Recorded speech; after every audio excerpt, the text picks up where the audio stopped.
alongside with her and the others. My background is civil engineering, and I also started my own consulting firm last year as well, where I do construction management and project management. And I've actually dabbled in Airbnb with another property that I have. So it'll be pretty interesting to hear what you guys have to add and all the knowledge that you have to drop tonight. So welcome everyone. Welcome to the panelists, and looking forward to a great evening. Thank you.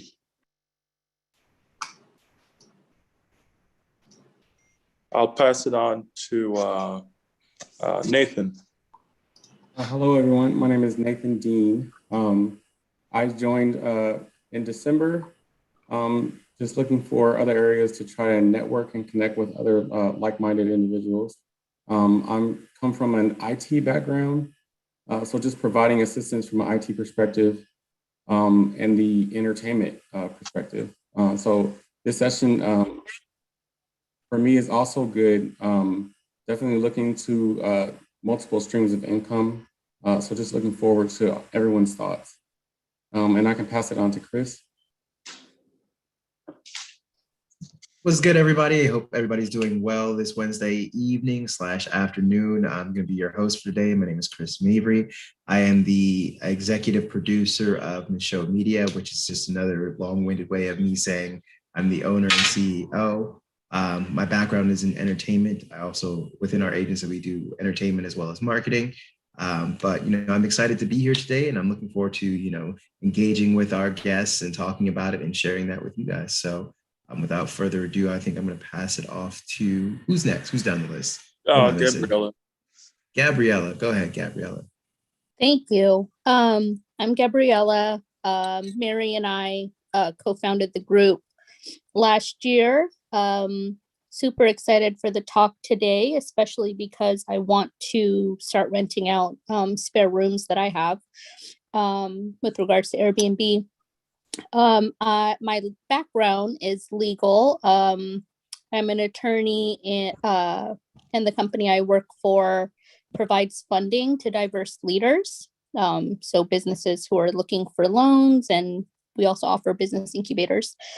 And I will pass it on to Betswan. Veron. Oh, okay. Betswan can go.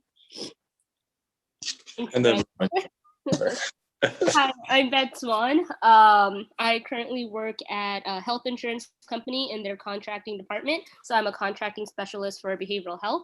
I am looking forward to this meeting as well, just because short-term rentals, Airbnbs, and how to make extra revenue with renting out space you may have, or if you're planning on getting into the flipping business, has always been interesting to me. So I'm really excited and looking forward to hearing more. All right, Veronica. Hi guys, my name is Veronica and I am local to the San Diego area. I currently work at a local discount store and I run their marketing. I'm looking forward to this meeting because I am a homeowner and my husband is in the military, so keeping this asset would be really great for us. All right, thank you. All right, Chris, take it away. Awesome. Thank you guys so much. So now that you guys have gotten a little bit to know kind of who we are, what it is that we do, we're obviously definitely interested in getting to know you. As you can see, I'm still in my work from home uniform, which is just a full-on tee and some shorts. So I hope everybody at home, wherever you're at, is relaxed, chilled out. Right now, I'm just going to take a second. I'm going to go around the room, and in 1 minute, can you just kind of introduce yourself, tell me what you're doing here, why you're excited to be here, what you're hoping to get out of it, and let's see how we can network within this group to try and find you exactly what it is you need. So I'm going to start randomly, of course, with my boy Antoine Martin. I see you. How you doing, brother? Matthews. I'm sorry, not Antoine Martin. Matthews. And man, all right, that was a super random one too. But it was random. See, yeah, yes, well, you never know. Well, hey everybody, I'm Antoine Matthews. I actually used to work with Mary. We're doing cybersecurity with each other. Right now, I actually made a full career swap from sales into cybersecurity. So I'm a cybersecurity analyst, a pen tester, ethical hacker, and I have my own podcast called Cyber Chats on on LinkedIn, but I joined obviously to support Mary, but I'm super interested in, learning how to, acquire Airbnb properties, or, just understanding a little bit more about how the whole process works. Oh, thank you for being here, Antoine. We appreciate you.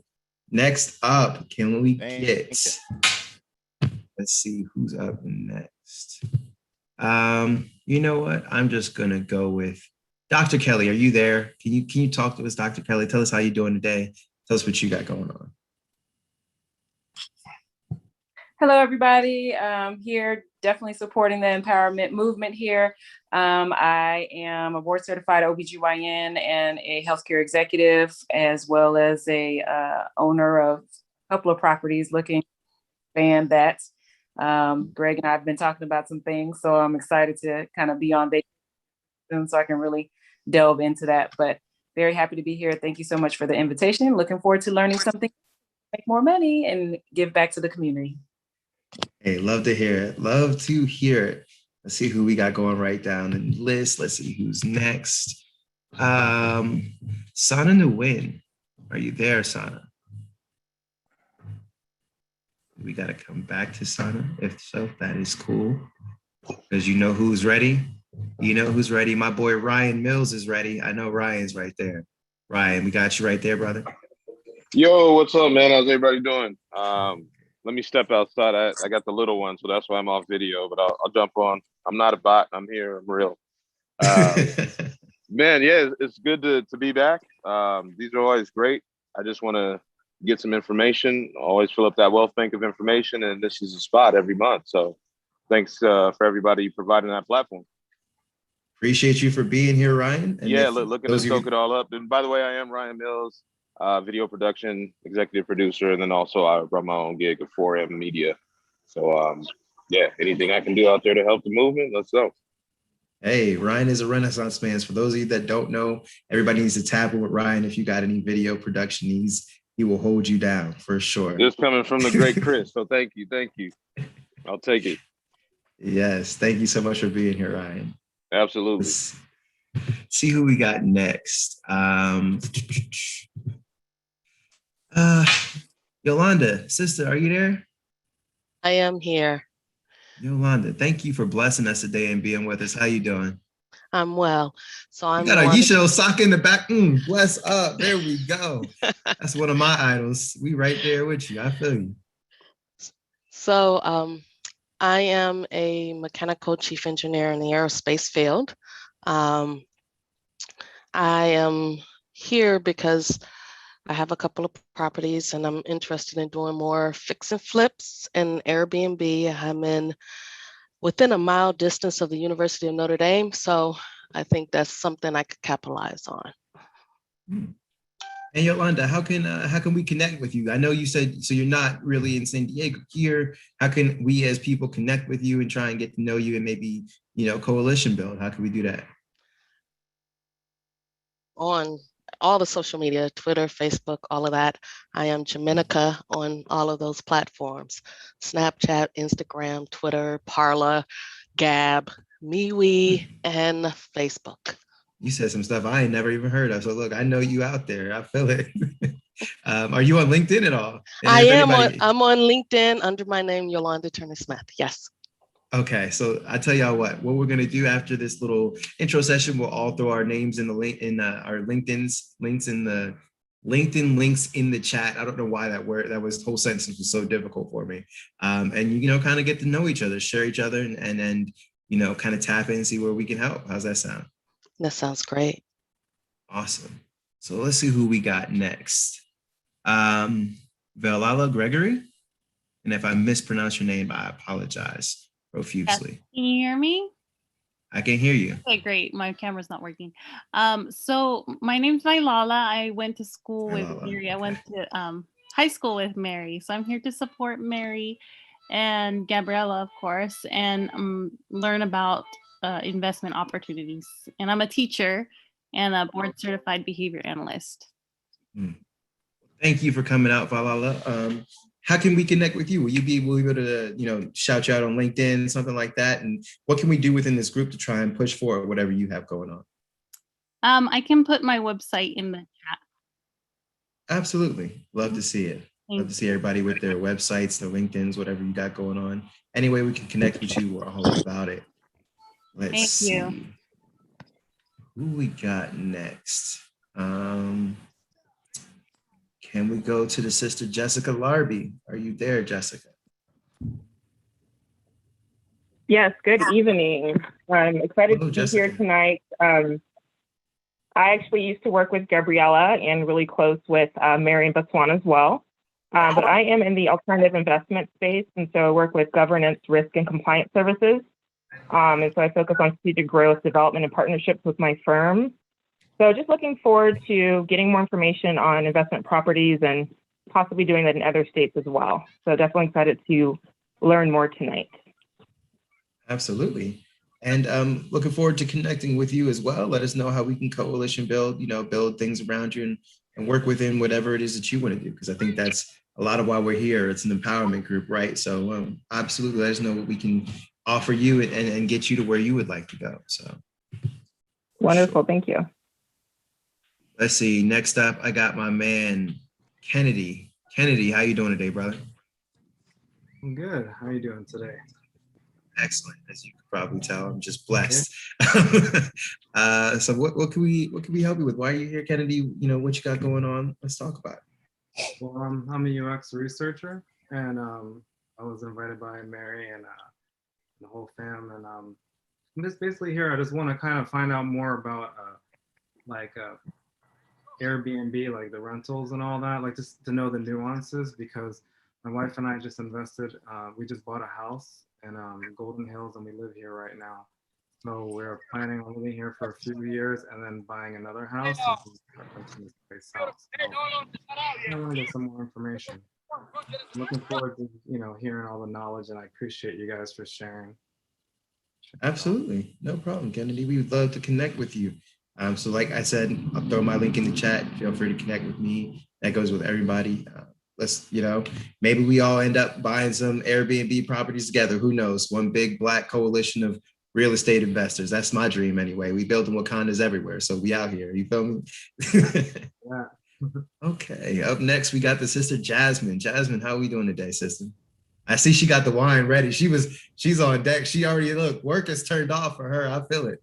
It's been a long day. I'm actually in Detroit right now. I live in San Diego though.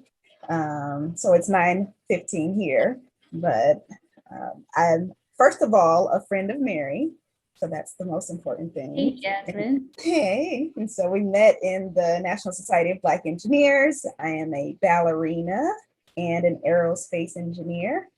And so I have my company, the STEAM Collaborative, where I develop educational leaders to be more culturally proficient for the success of girls and Black students pursuing STEM education. And so I'm a doctoral student in education right now, with the ultimate goal of owning and running a STEAM university for educational leaders. That's what I'm doing right now. And I guess I met Ian a couple of years ago through my B school classmate, Flory. And so I saw him on here, so I was like, let me join. And I own a condo in Del Cerro, and I'm currently Airbnb-ing it out while I'm home visiting my parents. Nice. Goodness gracious, you seem to do it all, sister. You got it all going on. Ballerina and an aerospace engineer. Like, wow, okay. I feel it. Mary, you must keep good company because everybody just here for you. My friends don't show up for me like that. I'll tell you that much. Oh man, Jasmine, I am so excited to see you.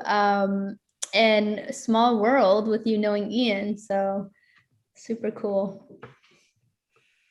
Okay, next up, let's see who we got next. I think we got our sister Olga next. Olga, are you there? I see you right there with the babies. Beautiful baby right there. Hey guys, I have a future investor here. Have to get them started young, right? Exactly. There you go. What's the little man's name? This is a girl. Oh, I'm sorry, a little Okay. young lady's name. We're still growing our hair. Her name is Nadia. She's 2 years old. Hey, Nadia. Well, I'm here to support Mary. We went to SDSU together, and I'm excited. This is my first time joining the Mastermind series. I'm a busy working mom, so it's hard for me to join anything. But if I do, I join with my child because why not, right? we do have a home in San Diego, and I'm interested in learning about Airbnb opportunities and anything we can do maybe to extend the house and to maybe build some kind of unit we can rent out as additional income while we still live at our property. I work for Cubic Transportation Systems as a bid manager. I manage large IT projects. So if you ever go to a large city like New York or Boston, and every time you have to use the transportation, whether it's bus, rail, metro, and you pay your fare, it goes through our back office, and it's our software and hardware.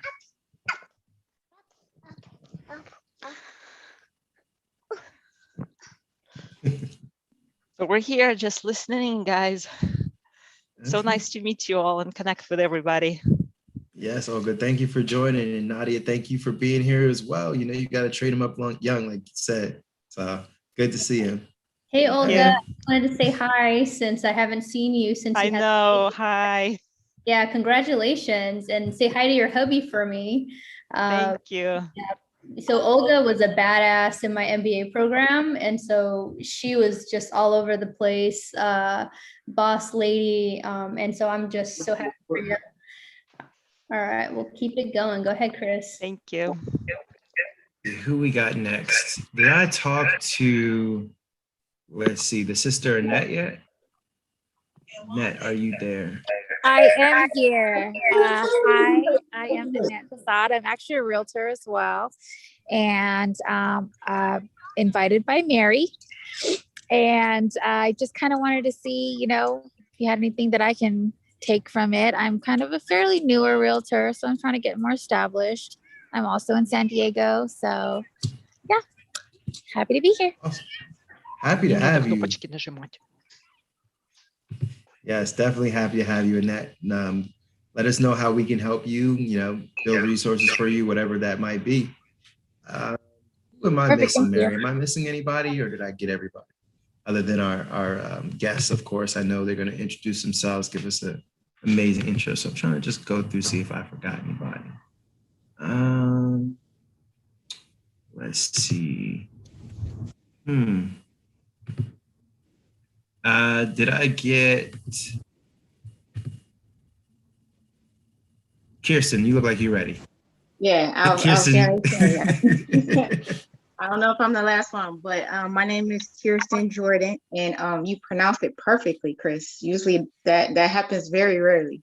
Well, I'm a man of supreme sophistication and taste, so that has something to do with it. You know what I mean? Sounds good. Sounds good. But I'm actually also in Michigan right now, Detroit area, and so I'm a engineer at Ford, and I actually heard about this through, I want to say it was through NSBE, because I'm a part of the NSBE chapter, Detroit NSBE chapter. I don't remember how I heard about the event, but I heard someone say something about NSBE. So I think it was through an email or something that I saw the topics, and I was interested in flipping and Airbnb. So I decided to jump on. So it's really great to see you all tonight, and tonight for us, and hear what's going on. Nice to meet you all. Yes, thank you for joining. We appreciate having you. Like I said, you know, if you want to throw your link in the chat, we can connect with you. By all means, let's do it. Let's support each other. That's what we're here for. Am I right? I think that might be all we have time for, y'all. But if I did miss you and you didn't get the opportunity to shout you out, introduce yourself, and talk about yourself, by all means, like I said, you know, let's throw that link in the chat. We got everybody's information here. So let's just go from that. You know, this is what we're here for, to talk to each other and network with each other and grow our community. So let's continue to do that. Mary, did you want to go into kind of the next segment? Oh, yes, I did. Okay, so yeah, so in terms of the agenda for the new folks that just came into the room, so Empowerment Mastermind, I see a lot of new faces.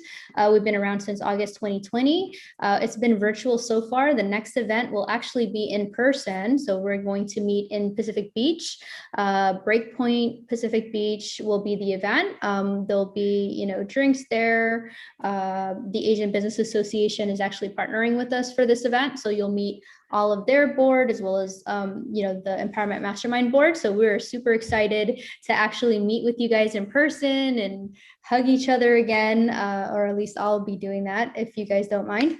So I'm super excited about that. I did send out our link tree, so go ahead and click on the link tree, follow our pages, Instagram, LinkedIn. We have a LinkedIn group and a Facebook group, so join that. Our newsletter has about 437 total members. So those are the monthly newsletters that you're probably seeing for these events.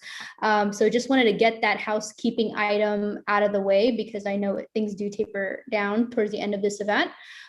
Check out the Network and Chill event, which is June 16, the in-person happy hour that I'm referring to, because there's there's an early bird special right now. So it's $15 for the event. You get a drink ticket, you get raffle tickets, and you get to network with us. So without further ado, my favorite part is introducing the speakers. So we'll start with Ian, who will talk to us a little bit about home flipping and his background. Ian Michael just has an amazing background working in the commercial as well as the residential real estate space. I'm also super excited about his LinkedIn, his Instagram presence, as well as TikTok presence. I don't know if that's on the DL, Ian, but I want to learn more about that because your videos are super viral. I'll introduce Elisha Hall right now, but we'll get thoroughly into him later. But Elisha has been managing over 50 Airbnbs. He owns a company called, oh, I'm sorry, Elisha, it's Hall, what was the company name? I'm so sorry, Elisha. I'm just blinked out right now. I've been promoting you all week. That's the embarrassing part. But no worries. The consulting company is Hall to Success. Hall to Success. Okay. But he's going to touch on the Airbnb side of things. All right. So go ahead, Ian. Did you want me to share your presentation? Sure. Or yeah, you can share it. You can just share it. Okay, cool. And then I'll tell you when to go to the next slide and whatnot, if that works for you. Or if you can give me. I think you have access if you want to go for it. Mm-hmm. Oh, I do. Okay, cool. Let me go ahead and pull it up.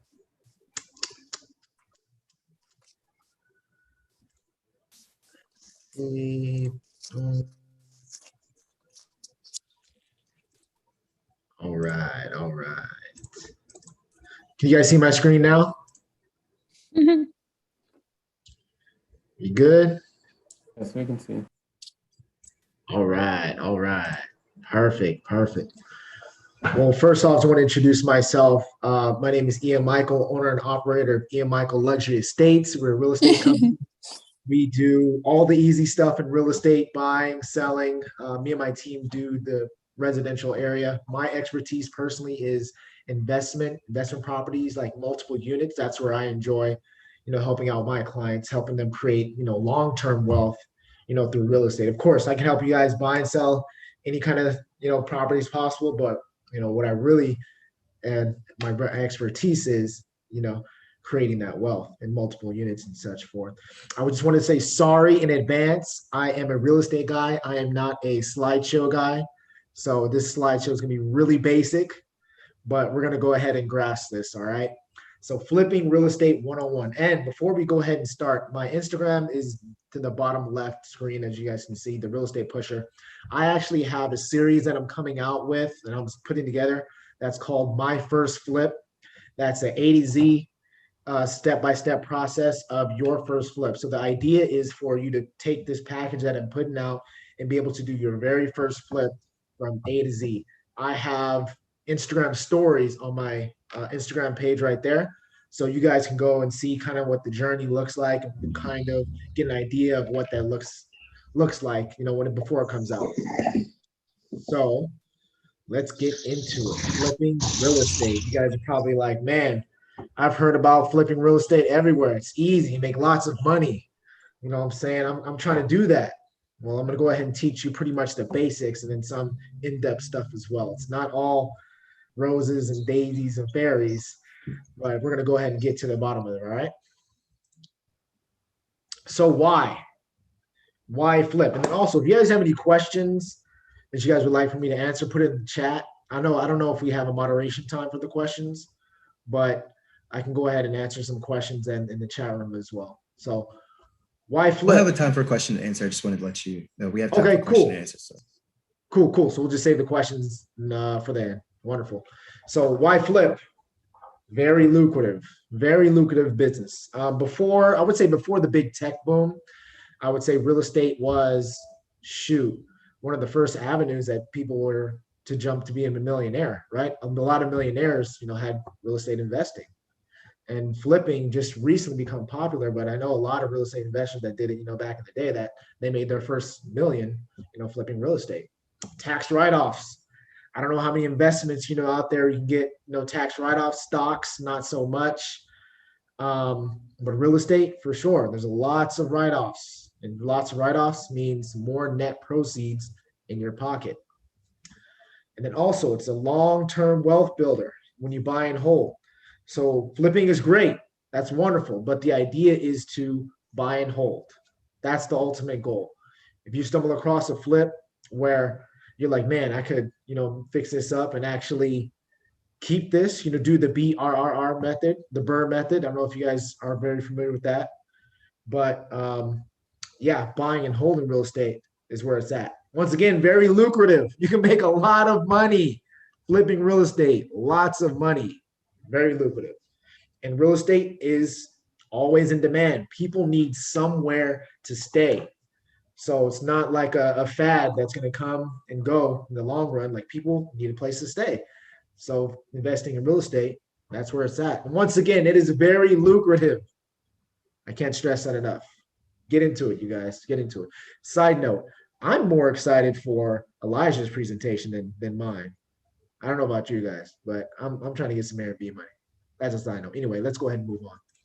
So what is a real estate flip? Let's keep it simple, you guys. A real estate flip is a process of acquiring real estate and selling it at higher profit at a later date. Doesn't say anything about investing, putting money into it, fixing it up, and then selling it. It just says to sell it for a profit at a later date. I don't know. Are you guys familiar with the term called wholesaling? Yes or no? Just shake your heads. Yes. So wholesaling. You got something to say, Chris? I just saw you unmute yourself. Maybe I should say something else. Anyway. I was agreeing. Yes. So wholesaling. Wholesaling is a process of acquiring a property, getting under contract with the property, going to the homeowner and saying, "Hey, homeowner, I would like to sell your house. Would you like for me to sell your house at $400,000?" Or homeowner says, "Yes." Great. You get that property under contract. You go ahead and find an investor. "Hey, investor, I have this property that I would like to sell to you for $450,000. Investor says, "Yes, I can make money off of that." Boom. That's essentially a flip, because you bought the property and you sold it to someone else, to an investor, at a higher price, and you didn't put one penny into the property. So that's essentially a flip too, but it's called wholesaling. So once again, real estate flip is the process of acquiring real estate and selling it higher for a profit at a later date. Where to start? That's the ultimate question. Where to start? First, we got to figure out how we're going to acquire this property, right? As far as financing. Well, I would argue financing wouldn't actually be the very first step. Actually, the very first step is locking up the property, getting under contract of the property. That's the very first step. But for the sake of this argument, we're going to say figuring out the financing. The different ways you can finance is, number one, cash, right? Buy the property, all cash. But cash requires lots of liquid assets. So for an example that I used, purchasing a property for $400,000, you're going to need $400,000 in hard cash, right? The benefits of cash is a fast close. You don't need to go through the loan. You don't need to talk to any underwriters. You have cash. Cash is king. Fast close. Second is hard money. Hard money loan operates very similar to cash, right? You could borrow from a hard money lender. It's a quick close, not as quick as, it could be as quick as cash, but it's not as quick, right? But the drawbacks of hard money is it's expensive to get a hard money loan. So lenders would charge what's called points, which is the percentage of the loan, in order to get access to that money. But it's also a fast close. Then step 3, you can just have a regular loan, right? But a regular loan, like a regular conventional loan, FHA loan, they take a little bit longer to close. And the reason why it takes longer, because like I said, mentioned earlier, you have to deal with underwriters. You have to show your paperwork. You have to prove that you make X amount of money when you're getting a regular loan, like say from Chase Bank or just a regular mortgage loan officer. And they're not as flexible. So with hard money and cash, you can buy a distressed property, no problem. I'm talking about light fixtures can be hanging off the wall, missing toilets, holes in the wall, things like that. And hard money and cash, they don't really care about all that stuff. They just care if the property can make money and they can close. But if you have a regular loan, like with Chase Bank or any kind of mortgage lender, they're gonna want it to be safe because they need to protect themselves, right? So it has to be in decent condition, operable condition whenever you have a regular loan. They're not as flexible as hard money or cash. Now, the second thing is figuring out the area. So you want to be an expert in your community, in your neighborhoods, because that is where the money is made. So for example, I don't know if you guys have heard the term, never buy the best house on the block, right? Because that's a bad investment. You have to know if that house is the best house on the block, or if that house is priced at a high amount on that particular block. Know your different neighborhoods, especially that can hurt you whenever you're finding an area to flip. So you want to know, hey, I'm going to find this property that popped up. It could be a good deal because it is a 3-bedroom, 2-bath, 1,500 square feet property in a neighborhood that's going for $1 million. So I can acquire this property at 600,000, 700,000 and make a decent amount of profit. And why, once again, you have to know your neighborhoods is because just because an area might require, in general, $1 million home could sell in an area, 3-bedroom, 2-bath, but that particular street might not allow that. I don't know if you guys are familiar with streets in Long Beach, where streets in Long Beach, sometimes in different areas, they can be hit and miss. You can find $1 million homes in one street, and the other street, you might find $700,000 homes. So you have to know your areas. And once again, know your prices. If a property pops up in your area that is $600,000, right? And you're saying, hey, why is that property $600,000? I can get that and flip it. You have to do some due diligence in that property. Like, hey, there's something up. Is it distressed? Does it not look the best? You have to figure that out. Know your prices. That way you'll be able to identify a deal whenever it pops up inside your community. And then once again, do detailed research on your community and street. Using that example that I just used, popping up a $600,000 home in a community, right, in a block of area that should be $1 million. Then you got to figure out, well, what's going on? Why is it not $1 million? And I've had plenty of instances where I've had wholesalers or just people coming up to me in general saying, hey, and here's a property that I feel like it's amazing. I don't know why it hasn't been sold yet. And so I have to take a look at it in detail and really figure out what's going on.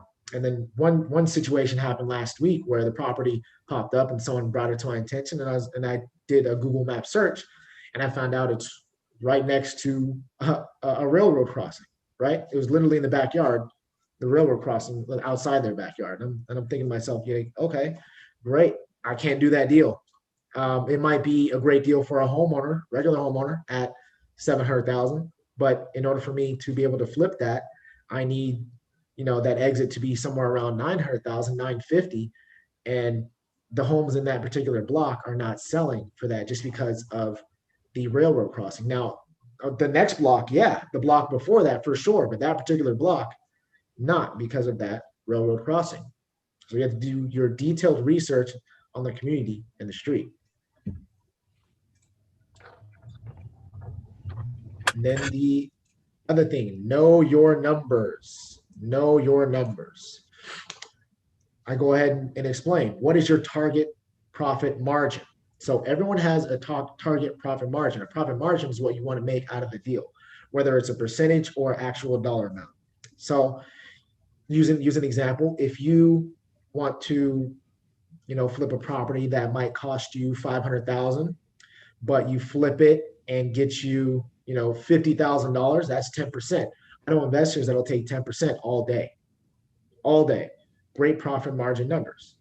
But let's say you want to flip a property that's $900,000, and whatever your exit is, you only get $50,000. That same 50 that you would have gotten at 500,000. Now, instead of, that 10% margin is closer to 5%. I know investors that even though it's $50,000, they would not risk $1 million, say 900,000 worth of capital to only make 5%.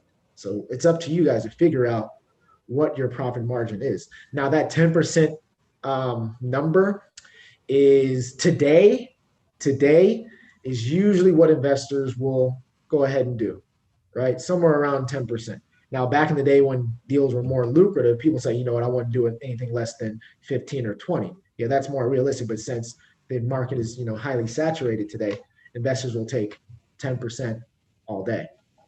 And also, you have to figure out what is your spread. So what is a spread? Your spread is the amount of money between the acquisition price and the ARV after resale value that will net you what you want to make. So, for an example, you look at a particular neighborhood and you see, okay, the houses after resale value are going for $700,000.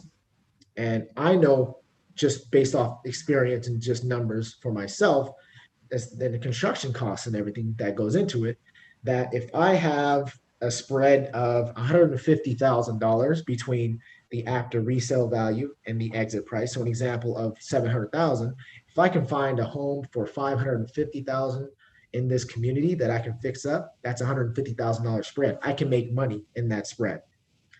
Now, if that home is, $575,000 or above, and it's still a $700,000 after resale value type of market, then that's only $125,000. I can't work with that spread. In order for me to feel comfortable going ahead and doing that deal, it has to meet the spread, because anything can pop up. Rehab costs could go up. Shoot, just within the pandemic alone, the price of lumber has gone up tremendously because everyone's doing work on their house. So if you didn't have that buffer amount in your flip, and your flip took 6 months during the pandemic, you'd be in trouble. You'd be in trouble, right? So you have to have that buffer amount. Yeah, I can do a 125 spread and still make money, but if stuff hits the fan and I have to come up with some money, some extra money, then I'm in the hole, and that's not what you want to do. Or God forbid, something happens in that market and now your house is no longer, you're thinking, oh, I can flip this house in 3 months. Now it takes 6 months. Now it takes 9 months to flip. And that holding cost eats away out of your pocket. So holding costs, I'm going to explain to you. Holding costs is the cost that you have to pay your hard money lender for holding the loan. So just because you got a hard money, once again, it's a hard money loan. Just because it acts as cash, it's a hard money loan. So you have to pay that back monthly. So if you're holding costs, if you don't have extra money for just a rainy day on holding costs, then it's going to eat into your profit. And the last thing you want to do, once again, is be in negative. And then two, if you have cash and use all of your cash, you're losing on opportunity costs. So opportunity costs is dead money. So this, instead of, you completed that project in 3 months, getting you back your money to do another project, you're losing out on that opportunity. So there's still costs even when you have cash. It's just not in dollar amount costs, opportunity costs. So once again, know your numbers. This is the biggest deal killer in the industry, is people not knowing their numbers.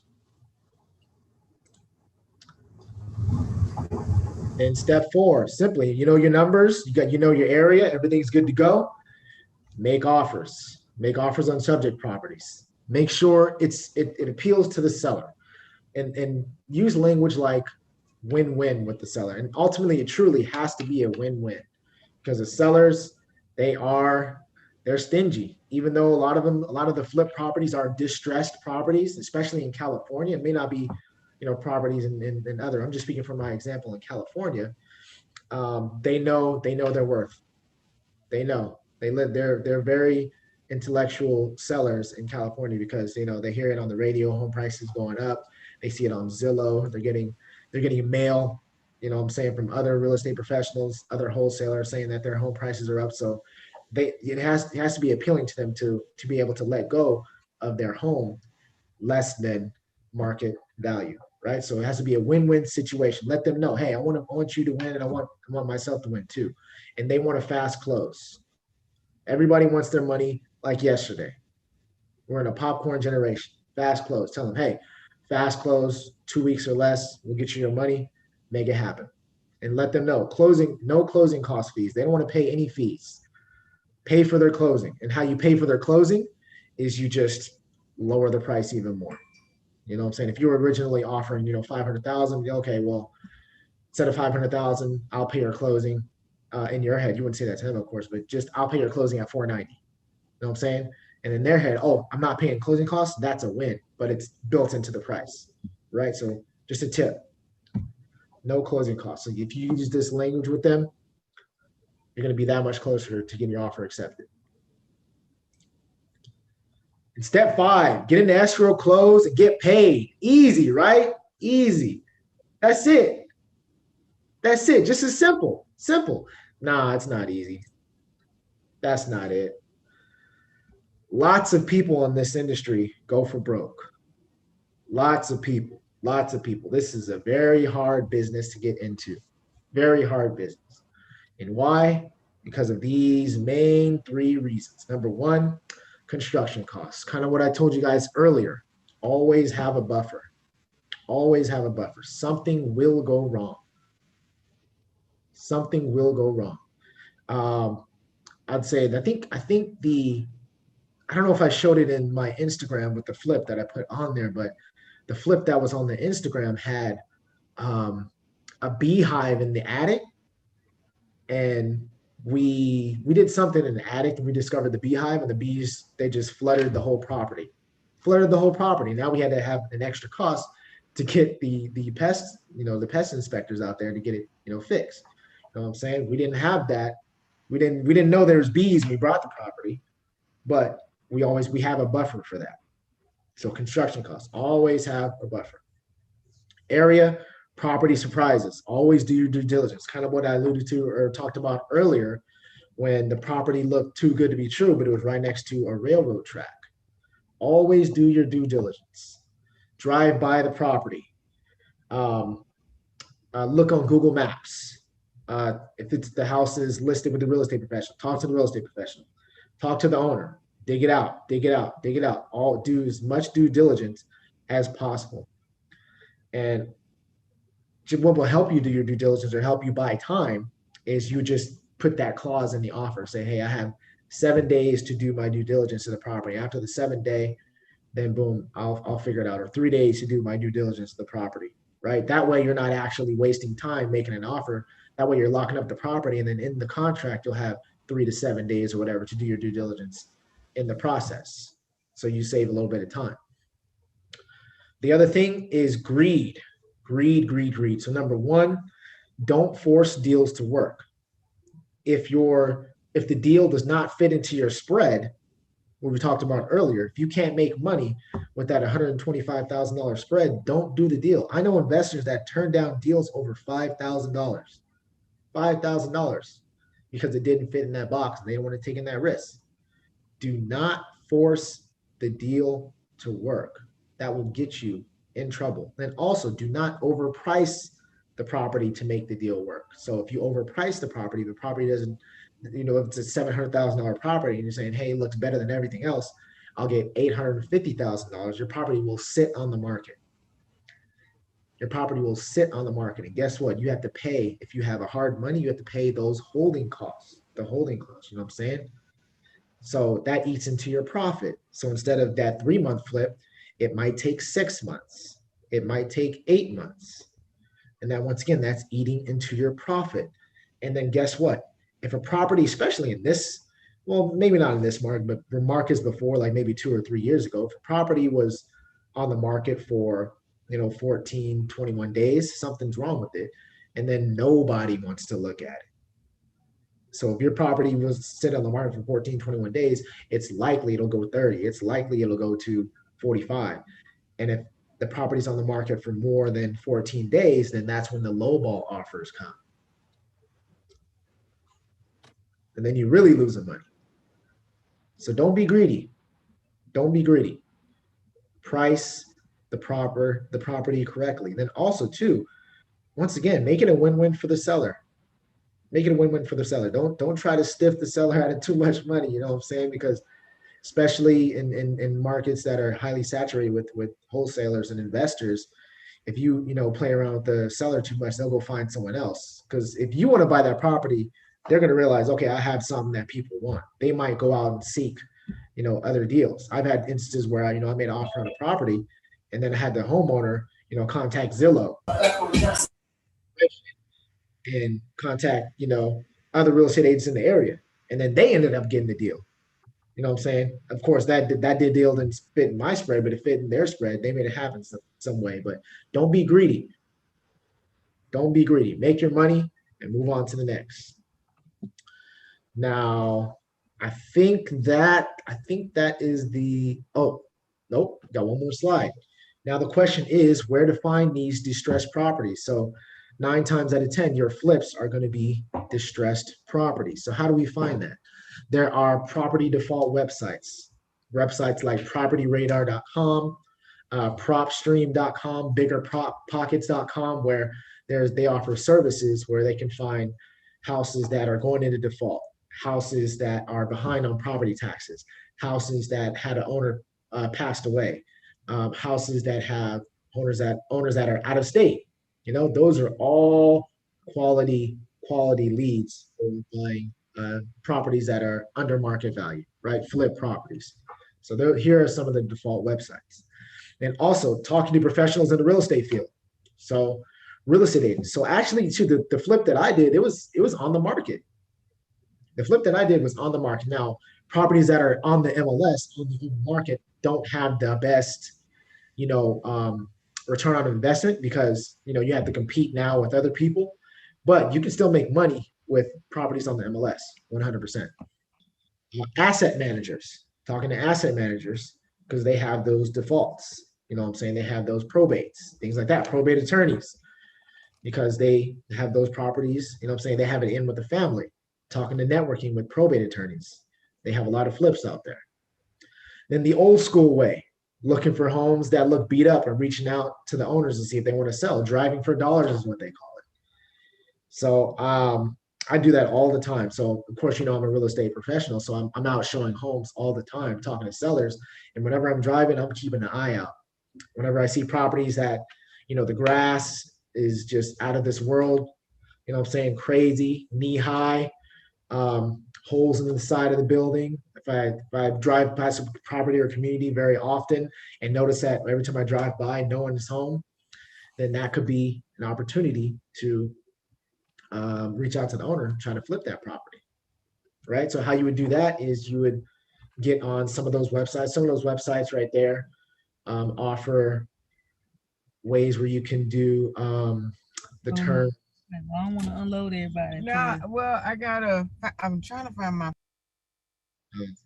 Thought that was for me. Where they can look up the addresses and figure out who's there, and then find their phone number and email, so you can go ahead and reach out to them. And also, too, I'll give you a tip. Fastpeoplesearch.com. Check out fastpeoplesearch.com. It's actually really scary. So it's a website where you go there, you plug in your phone number or you plug in your address, and it'll pop up like everything that's connected to that phone number, everything that's connected to that address. So for example, I used fastpeoplesearch.com for a property that was vacant, and I found the homeowner, I found the homeowner's brother, sister, child, phone number, email, all for free on fastpeoplesearch.com. It's really scary. So check that out, fastpeoplesearch.com. That's actually a free website. You can do your research on properties and figure out who to talk to as far as the decision maker. So that's how you find the distressed properties, the properties that you can flip. And I think that's it. That's the surface level on how to make this thing happen. I do have a spreadsheet I want you guys to go through, or I can go with you, but let's take questions first. Cool. Sure. Yeah, let's hop in here, see if anybody got some questions. We got time for one more question right before the breakout room, but don't worry. My man right here definitely be able to answer all your questions offline or outside of this meeting if need be. Who was hopping in just now to say they had a question? I want to get you first, brother, because I know you was ready. Great. Unless there's someone else. Can you hear me? Hello? Yeah, I can hear you, Greg. Oh, so the question is, I know you talked about hard cash and how to finance some of these deals. For some persons who may have currently own a home, would you suggest that refinancing with cash out, if there's enough equity, would that be a good option? And what would be a pro and con of doing that? Yeah, that's actually a great question, Greg. So if you have equity inside of your home, if you have enough equity, because a lot of the people right now, especially with COVID and home prices, skyrocketing, a lot of people are capping the cash out refinances. They don't want it to happen. They don't want 2007 to happen all over again, right? So if you have enough equity inside of your home to be able to take the cash out to fund your real estate flip, 100% go ahead and do that. I would recommend a home equity line of credit over a cash out refinance, just because the home equity line of credit, you can pull from the equity from your home, pay it back, pay it back. I believe most home equity line of credits, you can use it as a credit card, a credit card against your home for about 10 years. So instead of a cash out refinance, where it's kind of just like a one and done situation, you have a home equity line of credit and then pull money, do your flip, get the cash, pay it back. Pull money, do your flip, get the cash, pay it back. So I would recommend a home equity line of credit. And that's actually, much better than a hard money loan, because interest rates on a hard money loan are like 12, 13% versus home equity line of credit. Or if you want to cash out refinance, you might be 4% or lower, right? So yeah, that's a great question, Greg. That's what I recommend. Thank you. Okay, so we're going to jump into breakout rooms real quick, just because we are running out of time. So let's do the room. The prompt will be, let's talk about Ian's presentation and how you could implement at least one item. And for those of you who already own a home and know the process, please do discuss some of your issues, challenges, and success stories in the breakout room. So opening up the room now, and I will see you guys in about 5 minutes. Okay.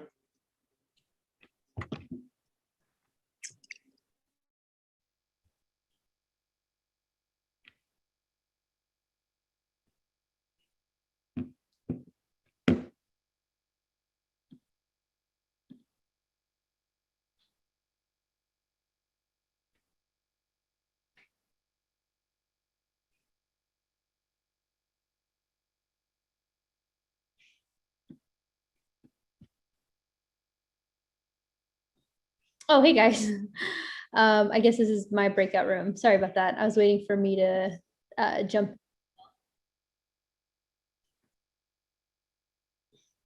So how's everyone doing?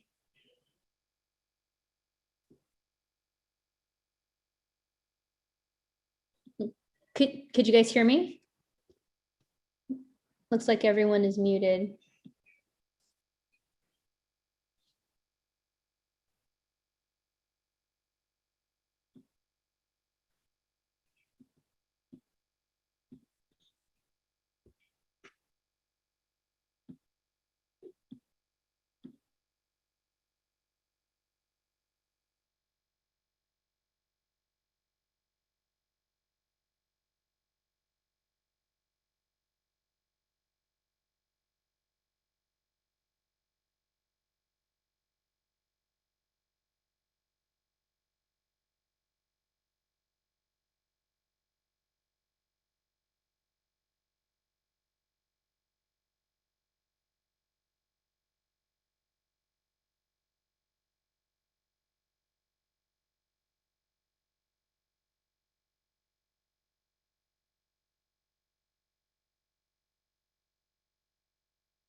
Okay.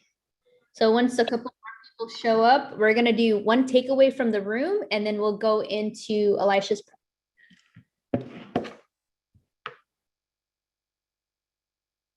But Ian, what part of town are you in? Just curious. So I'm based out of South LA. So South LA and Los Angeles is where I do a lot of my business. So Oh, South okay. LA being like under the 10 freeway, and then west of the 110. Okay, nice. If traffic is back and in full swing, I take it. Yeah, not as bad, but it's back up there.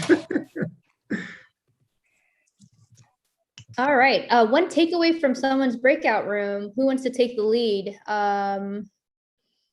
Porrick, I don't think you had a chance to speak, but if you wanted to go ahead and to do one takeaway would be great. And then we'll go into Elisha's presentation.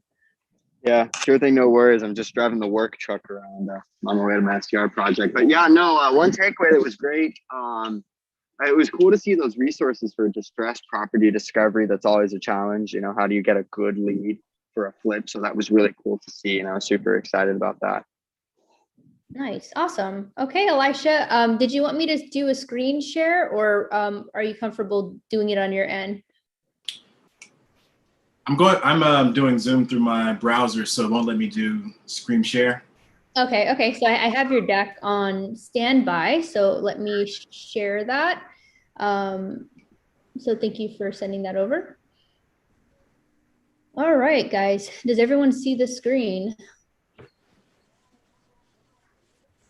Yep.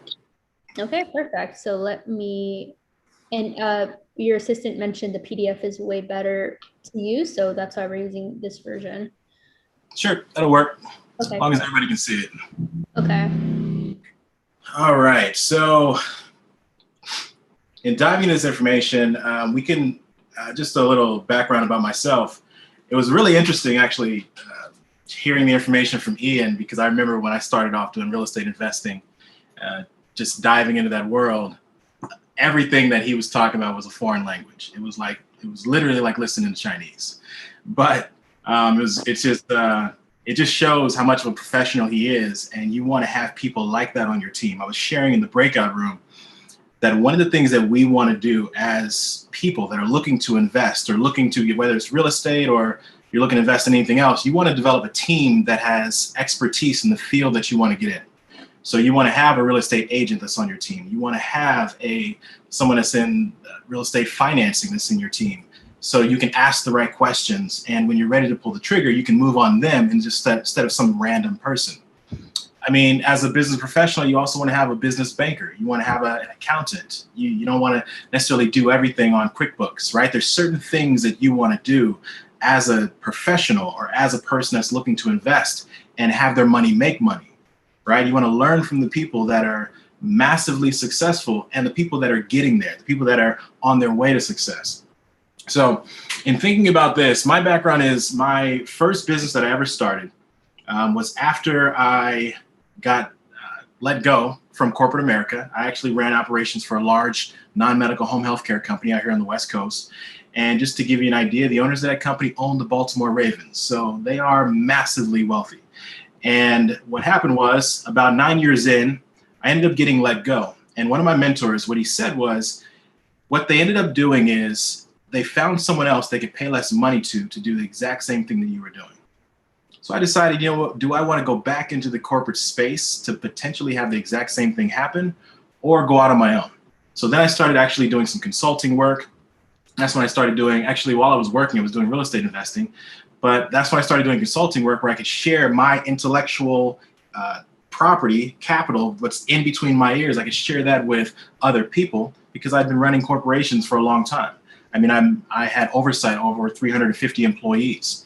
grew their office or grew the location in my area about 180% year over year. So from that, I share that information not to impress you, but to impress upon you the fact that whether you're working a 9-to-5 right now or you're a full-time entrepreneur, getting into real estate investing has the flexibility for each and every one of you. I will never talk to someone who's working for someone else and say, you need to quit your job, stop working for the man, do your own thing. It's not even about that. It's about if you want to have the security of a 9-to-5, but then also the flexibility of some passive income coming your way, do it. Why not? Yes, we understand that sometimes job security can be a myth, but either way, the world is so vast that we have the flexibility to create our custom-made life the way we want to, not the way other people or great Instagram memes say that we should. Okay, so I just wanted to share that real quick. But I started real estate investing when I was 24, and I started out in the Ohio and Pittsburgh area. And I really literally just jumped in. I started out there because I liked their renters markets. I found a bird dog, which is the person that Ian was talking about that drives the streets to go ahead and look for distressed properties that need paint, the grass has grown up, that sort of thing. I hired a bird dog that I would pay them money for leads of distressed properties. And then from there, I would connect with my title company to do some sort of skip tracing to find the background and the information and the contact information of the actual individuals that own the property. Then I'd put a contract on it. And then at the time when I didn't have the money, I would get the contract with the owner of the actual property. I'd get it under contract. I'd have a stipulation in the contract that I can resell that contract if I needed to. I would sell that to an investor that had the money or that loved that area. And then I would probably get a fee between $5,000 and $10,000 and sell that contract to that other investor. Now, once I did that a few times, then I had my own money. So then I would actually keep the contract and buy the property myself. Now, from there, that's kind of my start into real estate investing. But what I found was once this short-term rental market thing started going on with Airbnb, I wanted to make sure that I reduced my risk and that I was able to get in as low as possible and I was able to exit as high as possible. I'm going to repeat that because this is something that we all need to do as people that are looking to invest. We want to make sure that we get in as low as possible. We minimize our risk and we get it and we exit as high as possible. So with Airbnb, think about it. You have the option of buying a property, putting a Airbnb tenant in there for, however many days you're going to be there and consistently doing that. Or you have the option of doing what I do, which is something called rental arbitrage. And I haven't gone through the slides yet because I haven't dove into that yet, but rental arbitrage is thinking about this. It's the idea of making money where you don't actually own the asset, okay? So for example, Uber, right? You can make money in Uber, but you might not own the actual vehicle. You could actually rent a car, drive it for Uber, and make money through Uber. But that would be rental arbitrage for that vehicle that you're making money on, and you don't actually own the asset. So what I do right now, so when Mary tells you that I have 50 properties, I have 54 properties. And one of the things that we do is specifically for rental arbitrage. And here's why we do it this way. Why and then how. Why we do it this way. So that way I can go into a property. I don't have to worry about purchasing. I don't have to worry about down payment. I don't have to worry about if it's a $100,000 property and I got to put 10% down, I have to put $10,000 down. Or here in California, it's a $500,000 property. I got to put $50,000 to $100,000 down. I don't have to worry about that. Let's say the laws change in a city and now the city no longer allows for Airbnb. I don't have to wait 3 months, 6 months, a year to sell the property. I can exit and pivot a lot faster, right? So what we do is we do long-term leases on properties. The owners know exactly what we're doing and the owners are happy with what we're doing because we are the tenant of the property. We don't do any profit sharing. We are the leasee and the tenant of the property itself. And I'll get into that slide in a second. But in how we do this and getting into that portion of it, we want to make sure that the actual owner of the property knows exactly what we're doing. They're extremely happy with it. And then from that, guess what? An owner of a property is more likely to work with us than some random person to buy the property because we'll typically make sure the property is cleaned professionally on an ongoing basis, because we have to clean it between every person that comes through Airbnb, right? We also want to make sure that we put an additional homeowner's insurance policy on the property. So now the homeowner has their policy, Airbnb also has a liability policy, and now we have a third policy. This makes the homeowner extremely comfortable and happy with what we're doing. And then through that, it also makes it easy where I can come in and get the property, and let's say it's 50% occupied through an entire month. If I have a property and I'm paying, let's say, $2,000 a month for a lease, and I am able to put that property in Airbnb, let's say for $2,000 a night, or I'm sorry, $200 a night. And from that, I have, let's say, 15 nights. So from that, we're looking at the amount of money that can come in through the property. And as long as I pay that lease every single month, then guess what? The owner of the property doesn't care. They're happy. They're happy that I'm able to get that I'm able to just pay their rent on a consistent basis. Because guess what? If I have it 50% occupied, so it's occupied for 15 days out of a 30-day month, and the nightly rent is $200 a night, that's $3,000 for that month. Now remember, I'm paying $2,000 for rent for a lease for that property. I'm acquiring $3,000.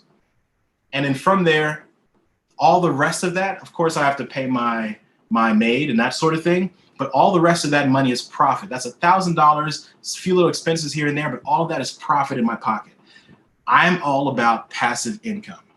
They said in 2008, when the downturn of the economy hit and all these houses went into foreclosure, they said if the average home had an additional $500 of monthly income coming in, that it would have broken half of those foreclosures. It wouldn't have happened.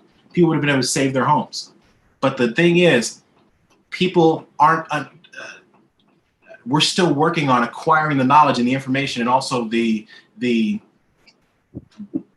losing our fear that we have around making these types of moves. All right, so let's go ahead and dive into the first slide. And these are going to be quick. So the first slide, basically, we're looking at long-term pros. People get into long-term rentals as far as, let's say, if you already have a property and you want to rent it out through Airbnb or through a long-term normal tenant. This is a long-term normal tenant. The reason that people do this is because they have longer leases, they have less worry about advertising, they don't have to pay the utilities, and the tenant pays for the basic costs as far as maintenance and things like that, right? Very straightforward and simple. Those are the reasons that people, as investors, prefer long-term tenants. Go ahead and go to the next slide. And this is why, one of the reasons why, if you choose to do that, go for it. There's nothing wrong with, in traditional investing, to buy and hold and do a long-term tenant. Now, if you decide to do short-term rentals, where you do it through a platform like Airbnb, VRBO, one of the other ones that are out there, there are many, then in this type of way of doing it, the pros are you're not tied to the same tenant. Think about it. Sometimes we have tenants that can be problem tenants, and we can't get them out because it's illegal. You can't just boot a tenant out, right? So you're tied into the same tenant. You can also use the property as your personal vacation home. Right? One of the other pros is typically the incomes are higher, right? I just gave you an example of how I'm able to actually get an extra $1,000 off of one house when it comes to passive income. And that's at a 50% occupancy. Typically the incomes are higher, and it's easier to keep up with the maintenance in the long run. Because think about it, if you have a person in your house and they have a 1-year lease and they renew every year, and so let's say 5, 6, 7 years go by, and then they finally move out. Now you have to go into that property and fix everything that's been over 6, 7 years, whether it's a leak in the roof. This is your property. You have to fix anything that goes wrong. But if you are doing short term, you're on top of those things as time passes, so you don't have to worry about it hitting you financially real hard at once. Go ahead to the next slide. All right, so this is just an article that I wanted to share some of the importance of what's happening in the short-term rental market space as far as investing. This article, you can see, was published October 22nd of 2020. So we're talking about right in the height of the pandemic. And it actually says right here, it's an article with Forbes magazine that temporary changes in travel have actually increased demand for short-term rentals. So think about that. As Marriott's and the Hiltons are all struggling, they all have empty rooms. They're all doing, you know, heart shapes and different cool things with their lights in the rooms because they're all vacant. People are still in demand, or short-term rentals are still high in demand. Why is that? Because when you rent someone's property, you have the ability to actually be more clean, right? You're not running into, social distancing is not an issue. You don't have to worry about elevators. You don't have to worry about meeting people in the lobby. You also have your own cleaning supplies. You can, you know, disinfect the house yourself. However you want to do it, you have a lot more flexibility. Plus, when it came to first responders and people that are in the healthcare space, they actually ended up working with a lot more short-term rental individuals than they ended up working with hotels. So basically, are virtually pandemic proof. Yes, there's still going to be a dip in income, but it's virtually pandemic proof. Go ahead and go to the next slide. Now, with this one, a little more proof as far as the concept of what's going on. There's this new company that just launched called Casa Living. They actually just raised $30 million to compete with Airbnb. Now you'll notice this is also October 2020. So we're talking about the height of the pandemic when vacations and lodging and everything's suffering out in the economy, but they're raising millions of dollars to compete with Airbnb. Think about the insight of the investors that are investing, the insight of the people that are running the company to where the industry is going, all right? So just think about that, right?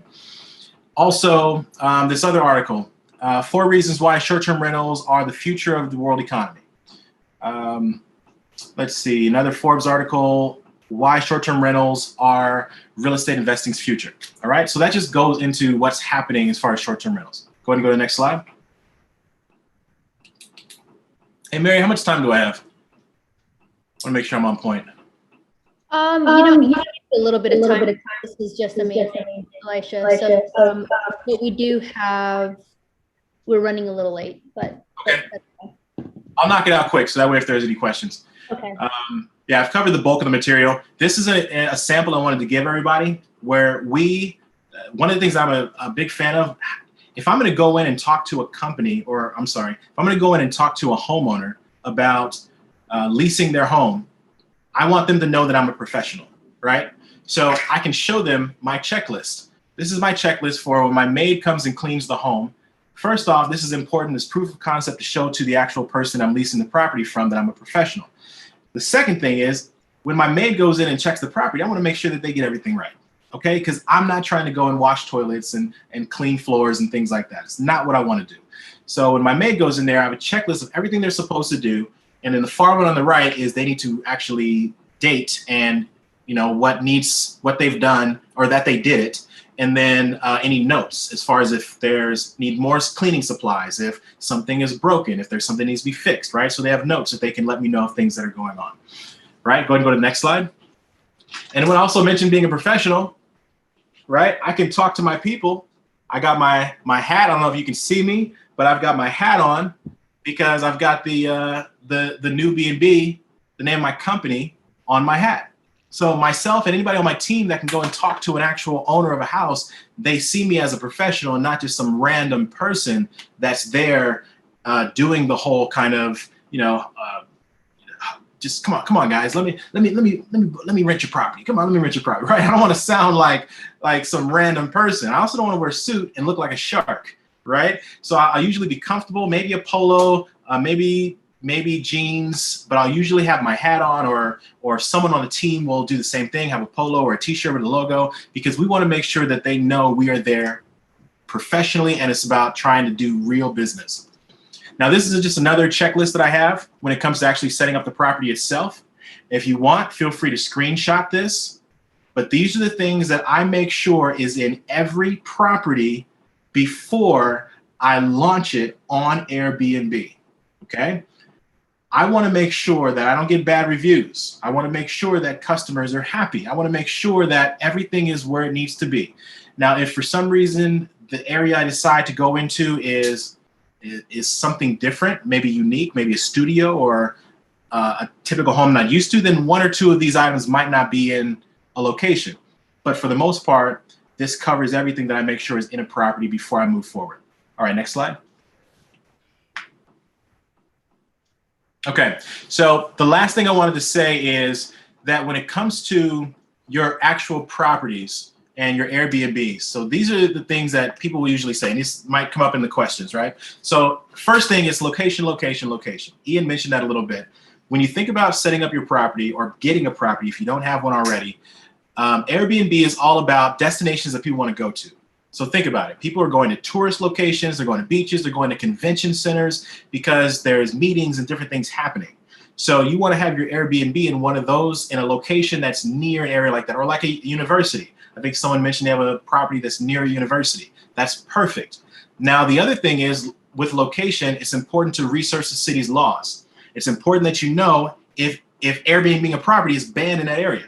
Now, once you know the laws, I'll leave it up to you to do what you want to do. I actually don't do Airbnb in cities that it's illegal, but I'll give you an example. There was an article that talked about how 80% of the Airbnbs in the city of New York are illegal, right? So there are people that are still doing it. They passed some laws at the end of 2020 when it comes to Los Angeles, where I'm at. And so there are a lot of Airbnbs in Los Angeles that are illegal. I'm not saying to do that, but I'm not saying to not, right? You weigh your own risk. But ultimately, you need to know what the laws are for the cities. Also think about your area that you're looking to do it in. It could be seasonal. Think about Coachella, right? So Coachella down in the Palm Desert area. I know people that have properties out there, and you can actually only, I think it's a lease or, sorry, not a lease. You're only allowed, they only give out so many, what is it called? Vendor numbers or what have you of so many people that are able to actually do Airbnbs out in that area. But it's completely seasonal. They make no money year round except for Coachella. But then the nightly rents are, $500, $600, $900, $2,000 a night to go to stay in one of those Airbnbs at Coachella. So, right. So you have to think about that if that's where you're setting it up, if it's seasonal. Now, the other thing is, where do you get your money? So Ian mentioned hard money lending for traditional investing. I did a lot of that when I was doing Ohio and Pittsburgh. Another state you might look at right now is Detroit. If you know anything, if any of you that are watching this have family or people, connections, networks in Detroit, let's talk, because I'm kind of interested in seeing what we can do in that area, because there's definitely a lot of people that don't look like us that are really taking advantage of some moves out there, and property is really cheap out of Detroit. So I'm really interested in doing some traditional investing out there. But for hard money lending, check out this website, Visio Lending, VISIO Lending, right? So they're a company I've used in the past for hard money lending. If you're not sure what that is, it's just the idea of someone that's willing to not look at your credit or your job, but what they look at is the risk of the deal. So for example, the risk of the deal, they might do 70% or 65%, but let's say for easy numbers, let's say they're willing to do 70% LTV, which is loan to value. So let's say the property you want to buy is valued at $100,000. They're willing to do 70% loan to value. So they'll give you $70,000.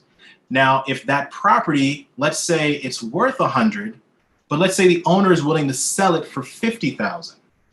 Okay. So now you can get a loan up to 70,000.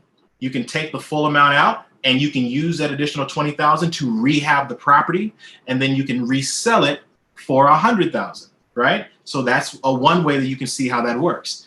The other way is you don't have to get the full loan amount, right? The property might be worth 100,000, but guess what? If it's worth 100,000, but let's say you're able to get the aftermarket value after the work has been done, you might be able to get up to 150,000 with some work if you add a room or if you add another level to it, right? So there's different work that you can do on a property, but it's really important to make sure you, like Ian said, you got to know your numbers. You got to know your numbers, especially if you're looking to fix and flip. Some of these houses are money pits. I'm telling you, you start breaking down and tearing down walls and you find mold, you find all sorts of leaky pipes and electrical issues. Some of these properties can really be money pits, right? So you got to know your numbers. You got to have a team, a contractor that can really inspect a property and find some of these things without opening up a wall. But before you go too deep, do some simple things first, right? Do some cosmetic stuff where you just got to paint a property and something simple, all right? And now outside of that, I think between looking at what you're really trying to get out of the property is really important, whether it's traditional lending or you're looking to do hard money lending, traditional real estate investing, or you're looking to do short term. Either way, there's a lot of money out there and there's a lot of things you can do. So that's pretty much all of my information in a nutshell. And the interesting thing about this is, I was telling Mary when we were setting this up that I don't have anything to sell you guys, right? There's nothing I have, right? You can't partner with me. You can't buy anything. I don't have a program, none of that. I'm just sharing information because a really good friend of mine, Ian, reached out to me and said, hey, you got to meet this group. You got to talk to Mary. These are some dynamic people making some moves. And I'm all about supporting wherever I can. And my motto through life is creating success by leading and serving others. Because if you help enough other people get what they want in life, you can get everything else you want in life too. So I am done. Love it, man. Fire. Is it fire at your house, Mary? Sorry, I get all excited when I think of big dreams and goals. And Elisha, you're just inspiration. So just want to say that. So I want to open it up to Q&A right now. We're going to forego the breakout room. So I want to take some time here because we do have Elisha here. It feels like a once in a lifetime opportunity. Just kidding. So Q&A, guys. Anyone have questions? I had a question. This is Gabriella. You mentioned potentially just getting a lease or renting a property and then putting it on Airbnb. Are there rules or restrictions to think about or any pitfalls potentially? Because it scares me to think about signing a lease for an apartment and just for the purpose of putting it on Airbnb. So wanted to get your thoughts on that. Sure, no problem. Actually, it's really interesting. I get a lot of this question because if you really think about it, the idea of being, and I get this a lot, so it's not specifically to you what I'm about to say next. It's really interesting that we can have fear around signing a lease for an Airbnb, but we can commit to a 30-year loan for a, so there's no restrictions or issues when it comes to Airbnb itself. Right? There's no restrictions with Airbnb and the short-term rental platforms. The only restrictions are with the actual cities themselves. Like one of the laws that were passed in Los Angeles is that you can't do a property on Airbnb if you as the owner are not living on the property. So that means if I live in a house, I can rent out a room. Or if I live in the back house, I can rent out the main house. Or if I live in the main house, I can rent out the back house, right? So certain cities have rules like that. Anaheim, because Disney's there, and Orlando, because Disney's there, they basically make it illegal. They just want to make money off the hotels and that sort of thing. So definitely know the city laws, but outside of that, there's no actual restrictions through the platforms. And then for condos, do you recommend asking, like if you purchase a condo with the intent to do the short-term rentals, to check with the HOA, or any advice on that? So one of the properties that I did it through when I was in downtown Los Angeles was actually an apartment complex. And honestly, I had an outside door where my people could actually check into the property directly from the street.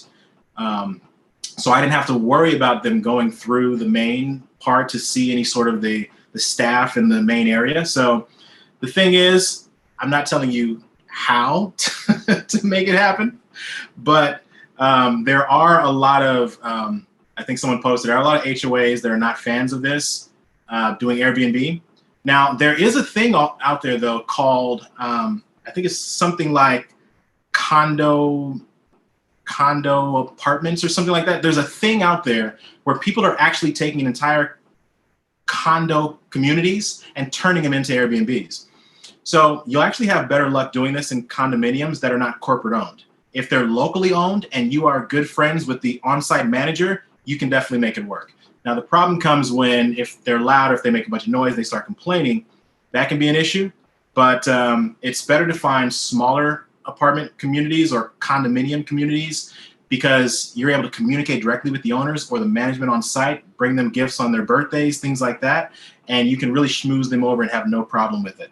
But again, if you get in, let's say if you own a condo and I want to get a long-term lease from you to put it on Airbnb, I could still do that, but then I'm going to make sure I pay attention and follow my own rules. And when I put it on the site, it's directly through me. All the profit is mine.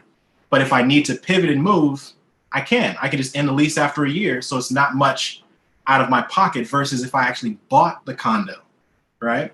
So there's some thought in that.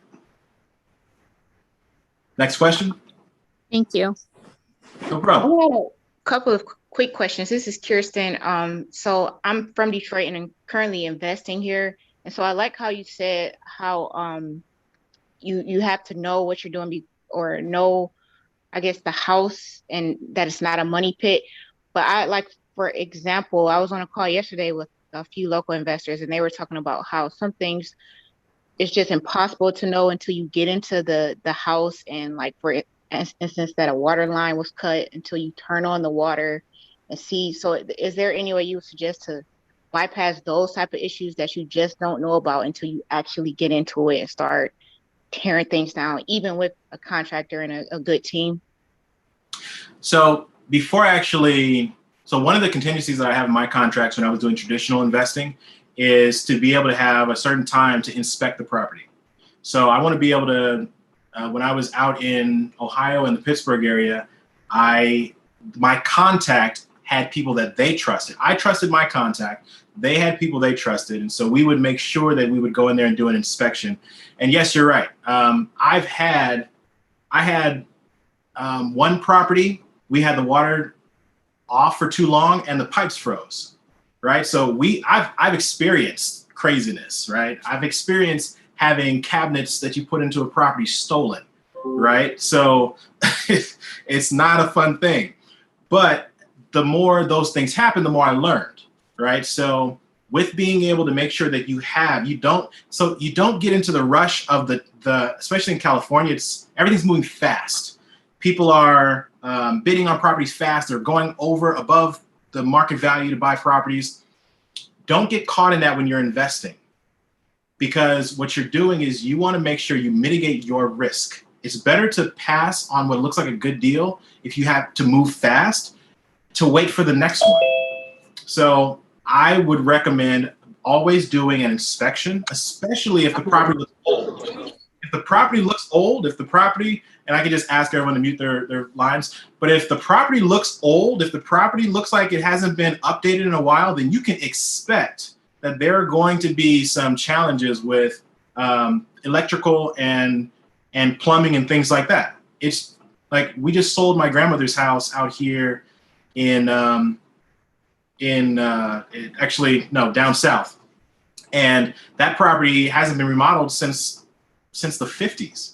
So I guarantee there's issues with that property. So if I was an investor going in, I would assume that there's going to be things, and you got to also have not just the money that you believe the contractor's going to charge you in order to fix the property. You got to have a little money set aside for the things that you don't see.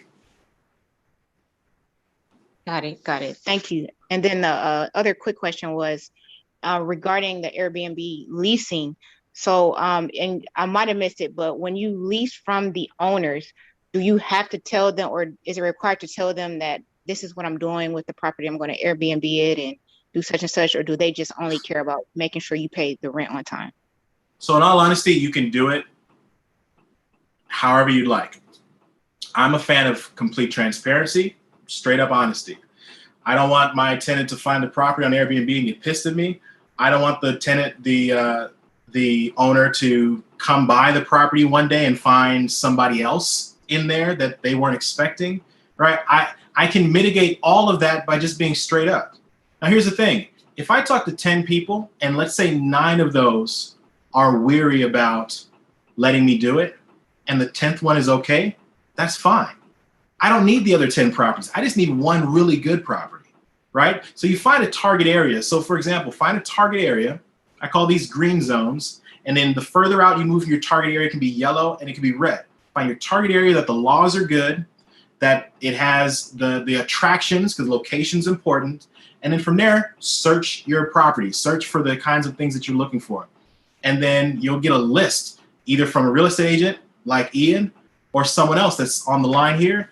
And then basically go forward and start meeting people and doing offers. But I personally prefer to be upfront and straight up, because I find that they appreciate that they also, the ones that are really for it, they're all about it. Like, they really like the fact that we have the extra insurance policies. They love the fact that we clean the property more. They love the fact that we're straight up with them.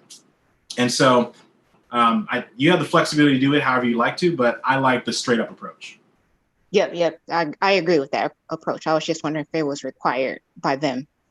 Yep. Nope. Yeah. Okay. Okay. Thank you. No, you're welcome. Next question. All right, cool. So I'll take this one. So, man, first, good presentation. I thoroughly enjoyed it. This is some great information for us. I did have a question about the documents that you put on the screen, like the checks for the maid, and also any other documentation that you might have, just, that we might be able to use as templates. Did you have like a link or some way to get that out to us? Because at least on my screen, it was pretty small, so I wouldn't be able to make too much use of it if I would have did a screenshot. Right, so let's do this. Mary has the presentation. Mary, you are welcome to send that presentation out to your people or anyone that's on this call or Zoom. I think she has a list of the people that signed up for today, and she is free to send that information out to you guys. Again, like I said, I don't have anything to sell you guys or the stuff like a program for you guys, so I don't have it set up in a way that I could just, get it, or you guys could buy it or whatever. But who knows? Maybe down the road I will. But you do have the option of getting that stuff through Mary, because she's a great contact. And in the future, you can go off of that to create other things that you believe that you need. Whether it's for traditional real estate investing or short-term rentals, you can create your own documents. The goal is to be as professional as possible, and also make sure you cover all your bases. You don't want to wing it. When it comes to real estate investing, whether it's through Airbnb or not, you don't want to wing it. Awesome. So I'll keep that in mind, that document, as well as I think Ian had a document that he wanted to share too. So I'll be sure to send that to you guys. If you haven't already, subscribe to the newsletter, because a lot of times we have these clips, these videos, blogs, etc. On the newsletter. Any other questions? Sorry, Antoine, did you want to ask another question, or was it just related to that document? Hi, by the way, Antoine. Hey. Yeah. Hey. Actually, I did. I like literally forgot my next question. Like, I had another question for you. Oh, okay. So, I seen somebody else put this in the chat, and I don't have it open, so I don't know if you responded back to it. They asked, how do you go about furnishing, the properties? I'm interested in short term. So do you go and purchase all this stuff? You financing it? Like, how do you? That's a great question. Okay. So when it comes to traditional real estate, obviously you need to find the money through either hard money lending or traditional financing, right? So with Airbnb, you're not spending nearly as much money, but let's say you need to come up with $10,000 or $5,000, or let's say even $3,000 to get in, actually probably closer to 5 or 10. Let's say you look at your first month's rent, your security deposit, and let's say last month's rent, and then furnishings, right? And cleaning supplies. So what I would look at is I usually get all of my stuff either through garage sales, through Facebook, their kind of let go thing, right?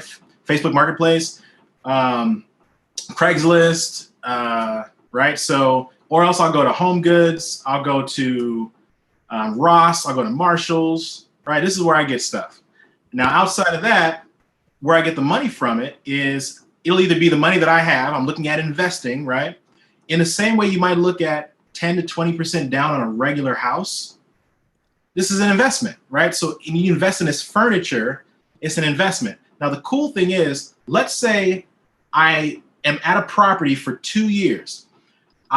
in my lease, the laws change or the owner wants to sell the property or whatever it is. Now I need to pivot and move out of that property. I can hire movers to move all my furniture into either a storage facility or into a new property, right? Because that's an investment, right?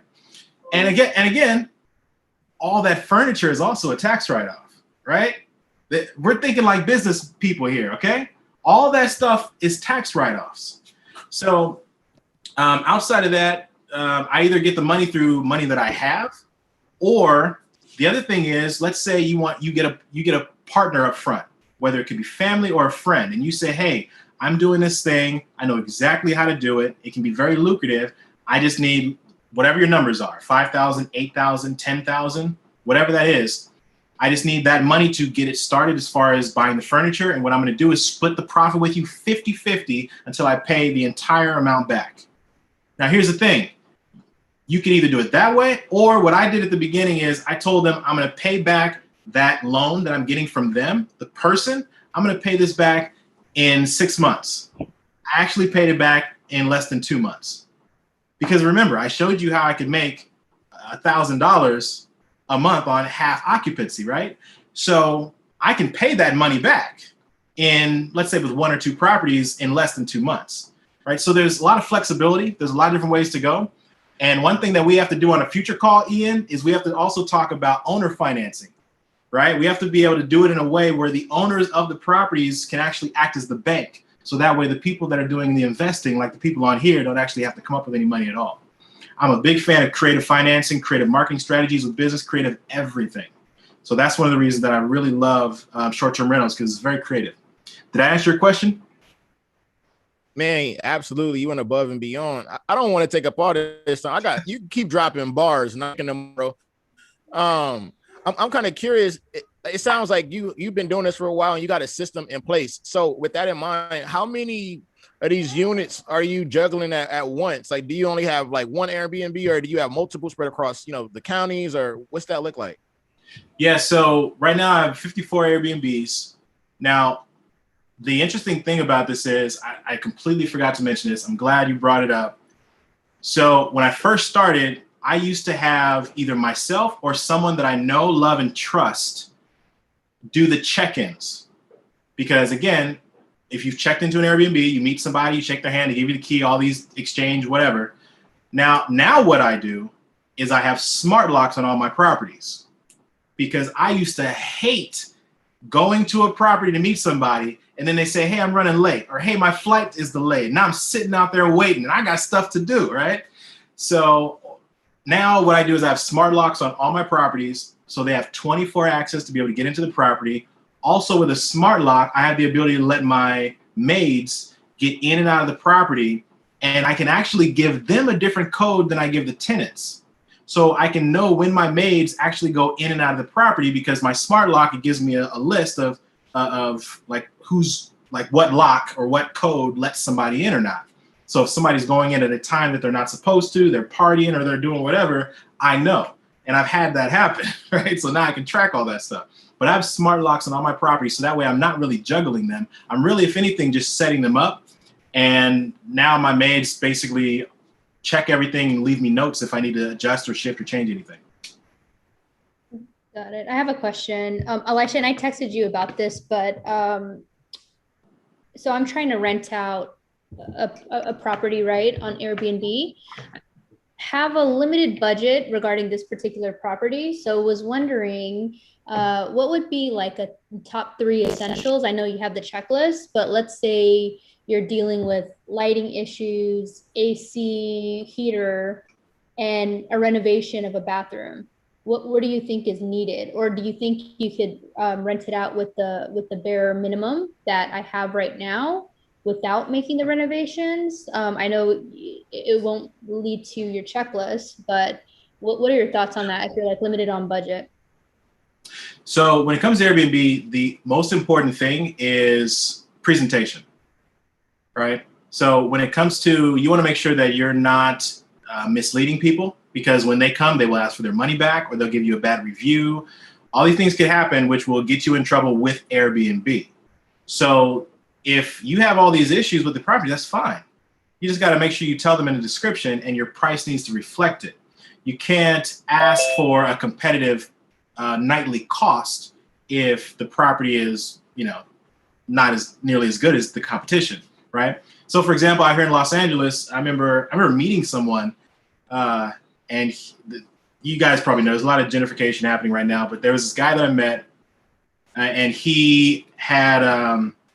We were having a conversation. He was like, "Yeah, I'm staying around the corner because I want to get to know the area before I move out here. I'm from, Australia." We were meeting, talking about business. I asked him where he was staying at. He was like, "I'm staying in the jungle at an Airbnb." I was like, "How did you end up at in the jungle, in an Airbnb?" Right? It's kind of like anybody seen the movie Training Day. The jungle is where he would go, where his family lived and all. It's the craziest part of the city. But so you don't need to have everything. I would say focus on whatever's going to give the best presentation. If you need to spend any money on anything, outside of that, it's all about the comfort and the presentation. That's really it. Got it. Perfect. Any other questions? I know Porrick had a question. Porrick, so while waiting for the next question, one of the things that people can also do is, let's say you have a property, and let's say, Mary, your property might have 1 bedroom or 2 bedrooms, or let's say if even a studio. A thing that you can do that I do all the time is add air mattresses to my properties. So that way, if I have a queen size air mattress and it's only got it's a studio or it's a 1 bedroom, I can say now it's got an extra bed because I have an air mattress. Or I get one of those pull-out couches, right? So now I have another bed, right? Because a lot of times it's all about the beds. It's all about people want to get together, they want to hang out, and so someone doesn't mind sleeping on a couch or an air mattress or a pull-out bed and things like that. So it's really important to give options, and Airbnb and most platforms give you the option to list the additional bed as an air mattress or a couch bed or what that might be. Elijah, I had a question regarding the tax write-off. I know this is your business, what you're doing. So do you recommend forming an entity or like a sole proprietorship, or can you just do the write-off as like an individual who's putting your property up? Okay, good question. So I am not a tax professional, but I recommend that everybody on this call sets up an LLC, right? So I recommend that everybody on this call sets up an LLC, gets a business banker that they can ask questions to, gets someone that can handle their taxes, all like a CPA or an accountant, not just the guy at America Tax, whatever. And yeah, sets up an LLC, because think about it, Mary is paying probably a cost for this Zoom app. That cost is a tax write-off. There are so many different things that we are doing. Let's say, I think I saw some people eating a meal while they were watching this, right? That meal can be a tax write-off, right? If you have a conversation about business while you're eating that meal, it's a tax write-off. You can go on vacation and you can write it off. You're talking about business. I love incorporating business on my vacations so I can write off the entire trip, right? So again, talk to your tax professional about this. Need to have a team, but yes, I'm a big fan of being able to write off not just the furniture, but even on my team, if I have someone that goes above and beyond, I can give them a gift at the end of the year, and that gift is a tax write-off. It could be a Rolex watch, right? Well, it can be up to a certain amount, and that amount changed when the new president came in, so I got to double check, see what it is. But again, I can give them a gift, and that gift is a tax write-off. So I don't know if that answered your question. Sorry, a little ADD. And for folks who are limited on money or don't know how much they can generate through their business, a sole proprietorship will probably work. It's only like $90 to get your license. Hey y'all, Elisha, I just had one final question for you, if you don't mind. Sure. So yeah, my background is in entertainment. As I'm sure you talked about, I do a lot of photo shoots and things like that of that nature. I don't know if you're familiar with a website called Pure Space, kind of similar to Airbnb, but on a much shorter basis. And from what I've seen, the returns that people get, like I did a shoot last weekend. We were there for 5 hours and it cost me like $500, almost $600. So, I'm thinking, is that also a way we could tie, I could tie that into where I'm taking my company next? Because I want us to have, I think people being able to go to a studio and do some Instagram photo shoots or whatever it might be the next big thing for people. So I'm thinking about tying that in. I wanted to hear what your thoughts were, just kind of extrapolate it out. Wait. Okay, so I've heard of Peerspace. I've used them. I actually prefer I like to do photography occasionally every now and then, but I actually prefer to rent out Airbnbs to do that instead of Peerspace because they're more expensive. But rephrase your question again. So I guess my question, sorry, what'd you say? No, I was just saying, rephrase your question.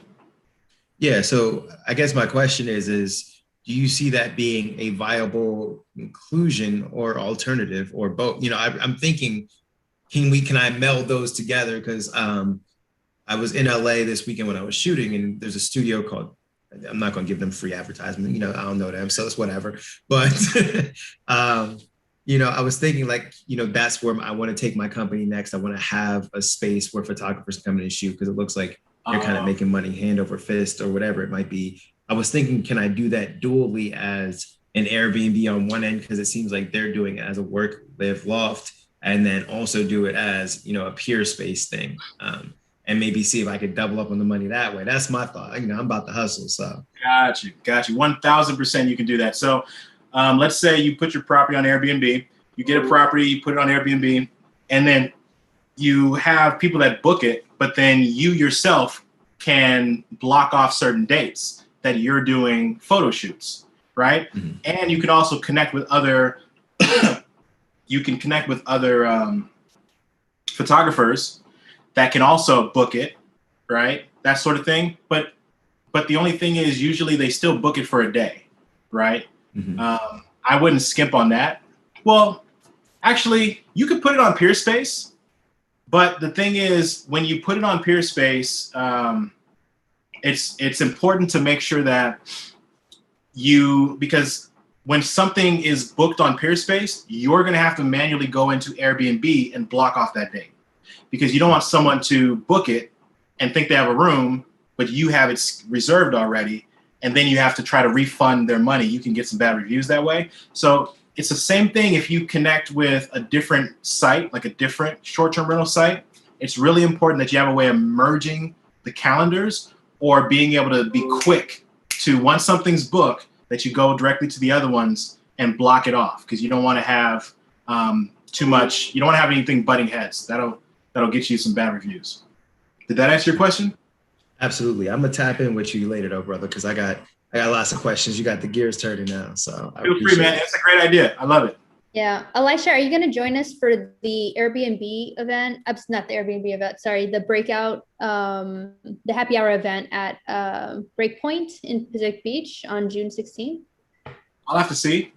Okay. I mean, obviously I'm in LA, so I thought we discussed that you live in San Diego. And I told you before, I get into trouble every time I go to San Diego. So, but I'm open to it. So we'll see. Once I check the date, if it works in my calendar, then I'll probably, maybe I can work on the road. I like being able to have the Tesla just do a little auto drive. It'll drive itself down there and I can just work while I'm on the way. So maybe I'll do that. Okay. Yeah. Okay. So that would be awesome. It looks like there was one more person trying to jump in. Anyone else?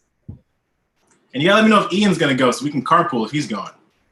Yeah, I already texted Ian. I'm gonna try to secure that. I know Ian is a little busy though with the baby, but is there any other questions? And I don't want to monopolize your time at all, Elisha. So I really want to thank you for the opportunity. One question, anybody else before I wrap this up? Well, I want to apologize. Well, I know you're about to go, Jasmine, but I want to apologize for not answering questions in the actual chat. It's hard to multitask like that. So if any of those questions, if someone wants to tell me, feel free.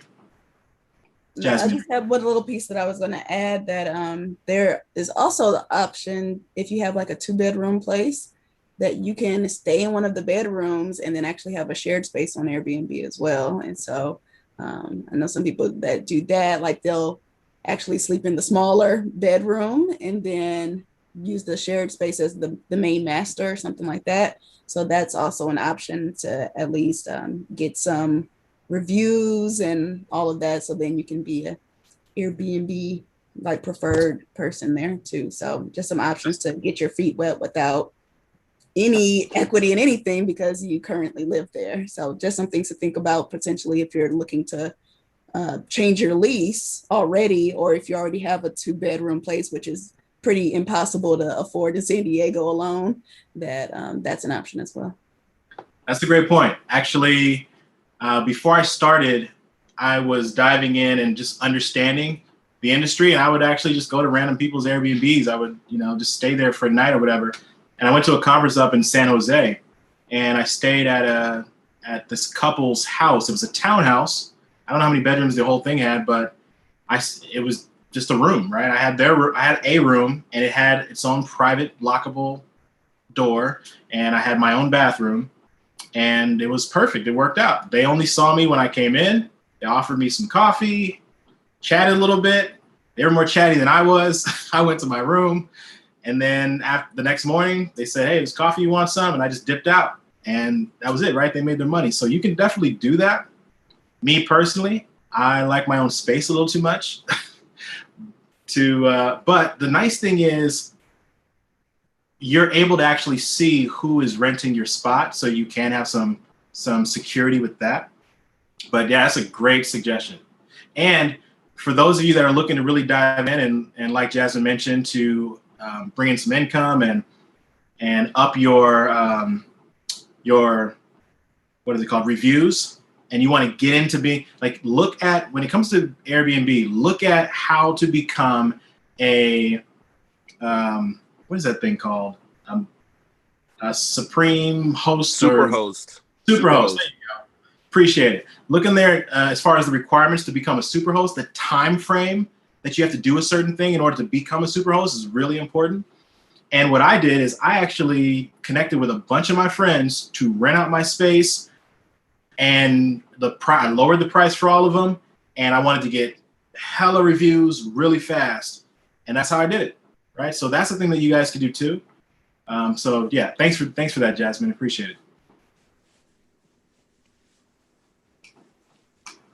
Beautiful. Any other questions? I think we're wrapping up. Okay. And hey, Timothy, thank you for joining us. Timothy is calling in from Texas. The Texas in the house. Elijah, is this your primary business, or is something on the side that you're doing? You said 50 properties. Sounds like it would be a full-time thing. Just curious how passive you can have it and yet have a lot of properties under your belt. Just curious for myself, since I work full-time, how that would go. Yeah, normally it would be a full-time gig, especially checking in people in the properties. But because I don't like to work that hard, or I should say I like to work smart. Yeah, I'm gonna say I don't believe that, but well, let's just say I like to work hard in the things I love to do, so that way it doesn't feel like work. How about that? But no, it's not my full-time thing. But that's one of the reasons that we put smart locks on the property, so that way we don't have to worry about being there consistently. And then it's easy enough that I can have someone, like now I can buy stuff through Amazon and have it delivered to the property and have my maid put it in and put it where they need to go. And I don't actually have to show up there ever. And we set it up this way because my goal was to get 300 properties in 2 years, because I was looking at creating a larger business with a partner of mine. That partnership didn't work out, so I'm just sticking at the 50 some odd properties now. I'll probably grow that later on.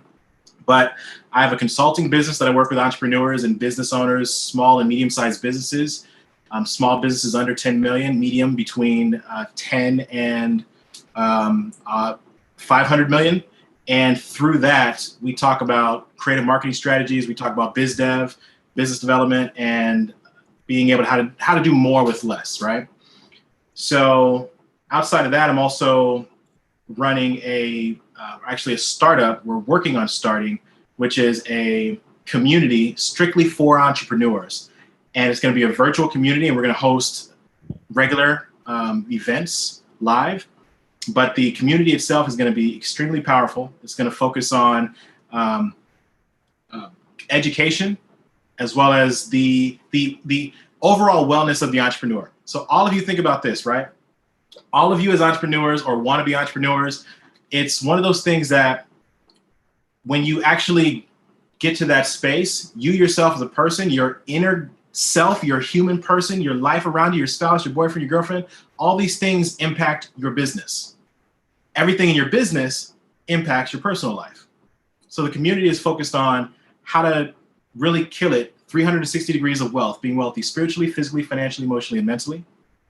And then through that, also bring fun back to entrepreneurship, because too much is all about grind, grind, grind, team no sleep. Oh, you know, I worked so hard, all these different things. But what about the joy and the passion behind why you decided to do it? What about actually having a ton of fun with a ton of people that you really enjoy? And so that's a startup that I'm working on right now. So that's got the majority of my time right now.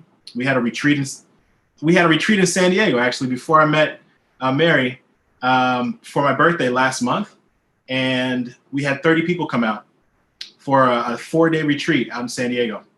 So yeah, I do a lot, and this is definitely not full-time, and I don't want it to be. Awesome. I have a question. Mary, I know you want everyone to fill out that survey, so I'll say that. My name is Emeka. Everyone go fill out the survey for the raffle. Let me take over here. But a gentleman named Predrag McGavin wrote an excellent question in the thing, and I'm just going to read his question because I wanted to know the answer too. What's your strategy for designing and procuring furniture for your properties? What are your thoughts on renting versus buying furniture? Any considerations for durability, etc.? Thank you, Predrag. Okay, so Chris asked a similar question earlier. I believe it was Chris. And so I don't like to rent furniture. I mean, I think of any of that stuff just like Rent a Wheel or what that other rental place. I mean, they make too much money off the insurance, right? Yep. So for me, it's smart business for them, but it's bad business for me to rent furniture. If I'm looking to invest, it's important that I get creative as an entrepreneur, as an investor. I need to find money, whether it's my own money or I need to connect with people that have money to partner with me on it, right? So if I go into a property, so I like to buy either used. I love buying used furniture, whether it's through yard sales, Facebook Marketplace, or Let Go, or I'll buy new stuff at like Ross, Marshall's, Home Goods, places like that. Yeah, I don't like to rent furniture, but I do like to make sure I buy it. And again, it's a tax write-off. Awesome. So we have 4 people who have entered the raffle. So does anyone else want to join the raffle? I'll tell you what we're raffling off and what the progress tracker is. So we've been meeting once a month in this platform for the most part. So what we're trying to do is actually hold each other accountable. So all the questions, what the question is asking is, what are your goals for next month? And what are you working on? That's pretty much it. So if you answer that question, the reason why this is important is because we're gonna plan out next year's speaker series. And so whatever you're working on, we could actually customize these empowerment masterminds for those topics that you're working on. So for instance, the Airbnb, that was a personal goal of mine. And so that's how I reached out to Ian and Elisha. But I don't want to just do events just selfishly for me. I wanted to do events for you guys too. So go ahead and fill that out. And then you could qualify for the $50 Amazon gift card. And then I also wanted to mention there's the Ethiopian coffee ceremony for 2 included, where a personal chef comes on site, makes coffee for you, fresh brewed. Gabriella, did you want to talk about Mama Amy's Kitchen since you guys are donating that? Sure. This is actually through my mom's business. She's a personal chef. She also sells sambusas, which are savory pastries at Aksum Market, which is here in San Diego. It's an Ethiopian market. But what she does is she actually goes on site and brews homemade coffee. So she'll roast the beans in front of you and show you the whole traditional way that they make coffee back in Ethiopia and Eritrea. And it's 3 rounds of coffee. It's a whole production. Folks really love it. You can also check out her Instagram if you want to see what that's all about at Mama Amy's Kitchen. So that's a value of $150 that you would get as part of the raffle. So I highly recommend you do that. Okay, and the other requirement was to bring a friend, but unfortunately, I guess I'm everyone's friend on this. So I will let that pass. Okay, cool. So right now I'm just putting these names down, and then I'll go ahead and raffle that off. The $50 Amazon gift card was donated by Nathan Dean, who's a board member of the Empowerment Mastermind. So thank you to Nathan for that. And by the way, I just love this group. People volunteer their time, they volunteer their resources.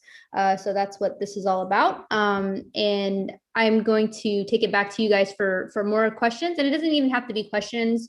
You could go into what you're working on and your thoughts about this event while I get everyone's names down, and then I'll start shuffling it in a cup or something. Give me a second. Mr. Hall, this is Emeka again. I have a question. Actually, I got several questions, but when it comes to your properties, like, 54 will probably be 60 and 70 and 80 very soon. Do you rent most of them? I know you probably have most or both, but do you prefer? God, now I think about it, this is probably rhetorical, because who wouldn't prefer to own real property? But what's your plan when it comes to the acquisition of property before you put it on Airbnb? Like, yeah, great question. Actually, I prefer to rent all the properties. I don't want to own any. So when it comes to buy and hold, so I'm a fan. So it's important to know what you want. What I want is passive income, right? So the purpose of owning the property is to have the equity, right? It's not necessarily about the long-term tenant. It's about the equity of the actual home itself. But with the equity, you don't actually get that money until you sell the property or do a line of credit or something like that. I prefer passive income, right? So ultimately, that's for all of my properties, and that's where my strategy is focused on. Okay. Are you paying the utilities? Yeah, I'm paying for all of it. Okay. My thought is in California. Unless it's negotiated in the rent, where the actual owner pays a little bit of something, but for the most part, I'm paying utilities. Do you have a hard time making a profit? Because I think California, the whole rental situation is kind of like upside down. By the time you rent a home, pay all the utilities, furnish it, is it easy for you to turn a profit? No, not when it comes to long-term rentals. In traditional real estate investing, no. But when it comes to Airbnb, you're actually getting more income than you would with traditional renting, right? So with the example of $200 a night at 15 days out of a 30-day month occupancy, that's $3,000 a month, right? So think about that. If for some reason the entire month, that's $6,000. No one's going to pay a $6,000 monthly rental on a regular 3-bedroom, 2-bath house, right? Sure.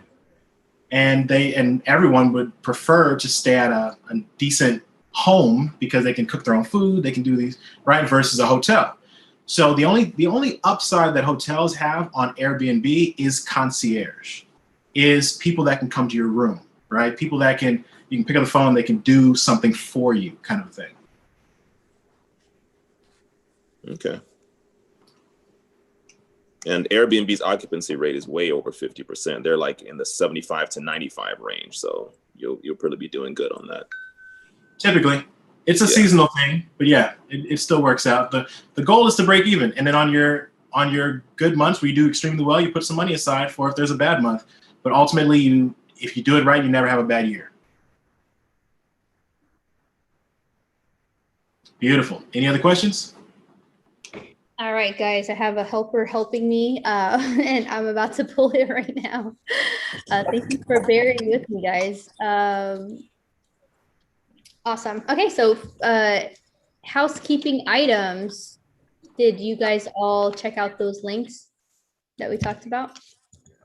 So you have the Eventbrite link. The event is on June 16th, Pacific Beach. Early bird special. Oh, early bird, $5 off for the event if you type in the discount code adios COVID. Okay, So it's adios COVID, and the first 10 people get $5 off. All right, you guys ready? So, oh, sorry, I have all the names. There's about 9 names because 9 people submitted. So the first thing we're raffling off would be the $50 gift card for Amazon. So I'm pulling out this one, and we have Olga. All right, so Olga got that. I don't know if Olga's still on. So Olga gets a gift card. You go, girl. Okay, and then I'm pulling off another one. This one for the coffee ceremony, you have to be in San Diego. So sorry about that, guys, since it's a in-person situation at your venue. And so we have, I'm gonna pick this little guy. And who's this? Oh, Dudley, sorry. Dudley, you're not in San Diego, right? Dirty South. Yeah, I remember that. Okay, we're gonna go with another one. Sorry about that, Dudley. Thank you. It was last week. Are you coming back for the summer again? So that's what I came for, to get to get all my stuff. I'm back in Alabama now. There's no Kindle. Oh, I'm sorry, guys. There's no Kindle. It's just a $50 Amazon card. I forgot to make that announcement. All right.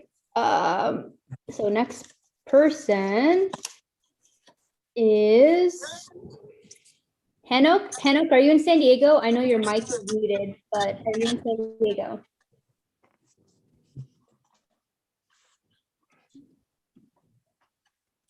Yes, he is. Yeah, in the chat. Awesome. Okay, perfect. So Henok, although you probably have had your own coffee ceremony in the past, but perfect. So Henok won that. All right, guys, if you guys want more of those types of raffles, keep attending the event and keep filling out the progress tracker. To follow up on this, the next time you guys meet, we're gonna take real quick on the progress tracker.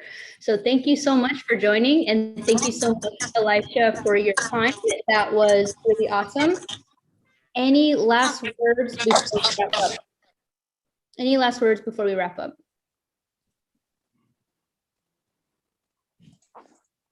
Let me see if my board is still here. Anybody here? No, they are not here. Gab. I'm here. And Betsy. Greg is here. I'm in Walmart. But Oh, I'm here. there you are, Greg. Okay. Any last words before we wrap this up? Gab, do you want to go ahead? I'll follow up. Can you let Henok know to email Mama Amy's Kitchen or either go on the website and contact us, and then we'll coordinate with him, or he can message you to do that. Henok says he wants to donate it to someone else because he's already from Ethiopia. Thanks, Henok. Very sweet. Okay, guys. All right, guys, we're doing it one more time. All right. Okay. Yolanda, are you in San Diego?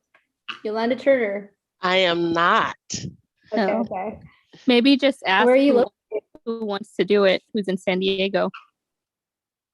Maybe Elisha? Just kidding. I'm just kidding. Let's see. I'm just gonna walk over when I Oh, get back. Ryan. Ryan, are you still there? Okay, I know how to reach Ryan, so we'll go ahead and hook up Ryan with that, and I think Ryan would really appreciate it, actually. Perfect. So Ryan Mills. All right, thank you guys for Greg, were you saying something? I'm about to meet you if not. Okay, perfect. Okay, yeah, so thank you guys. If you guys need anything else, let me know. You have my information. I will follow up with the deck that we discussed, and hopefully I see you guys June 16th in person, and that's all we got.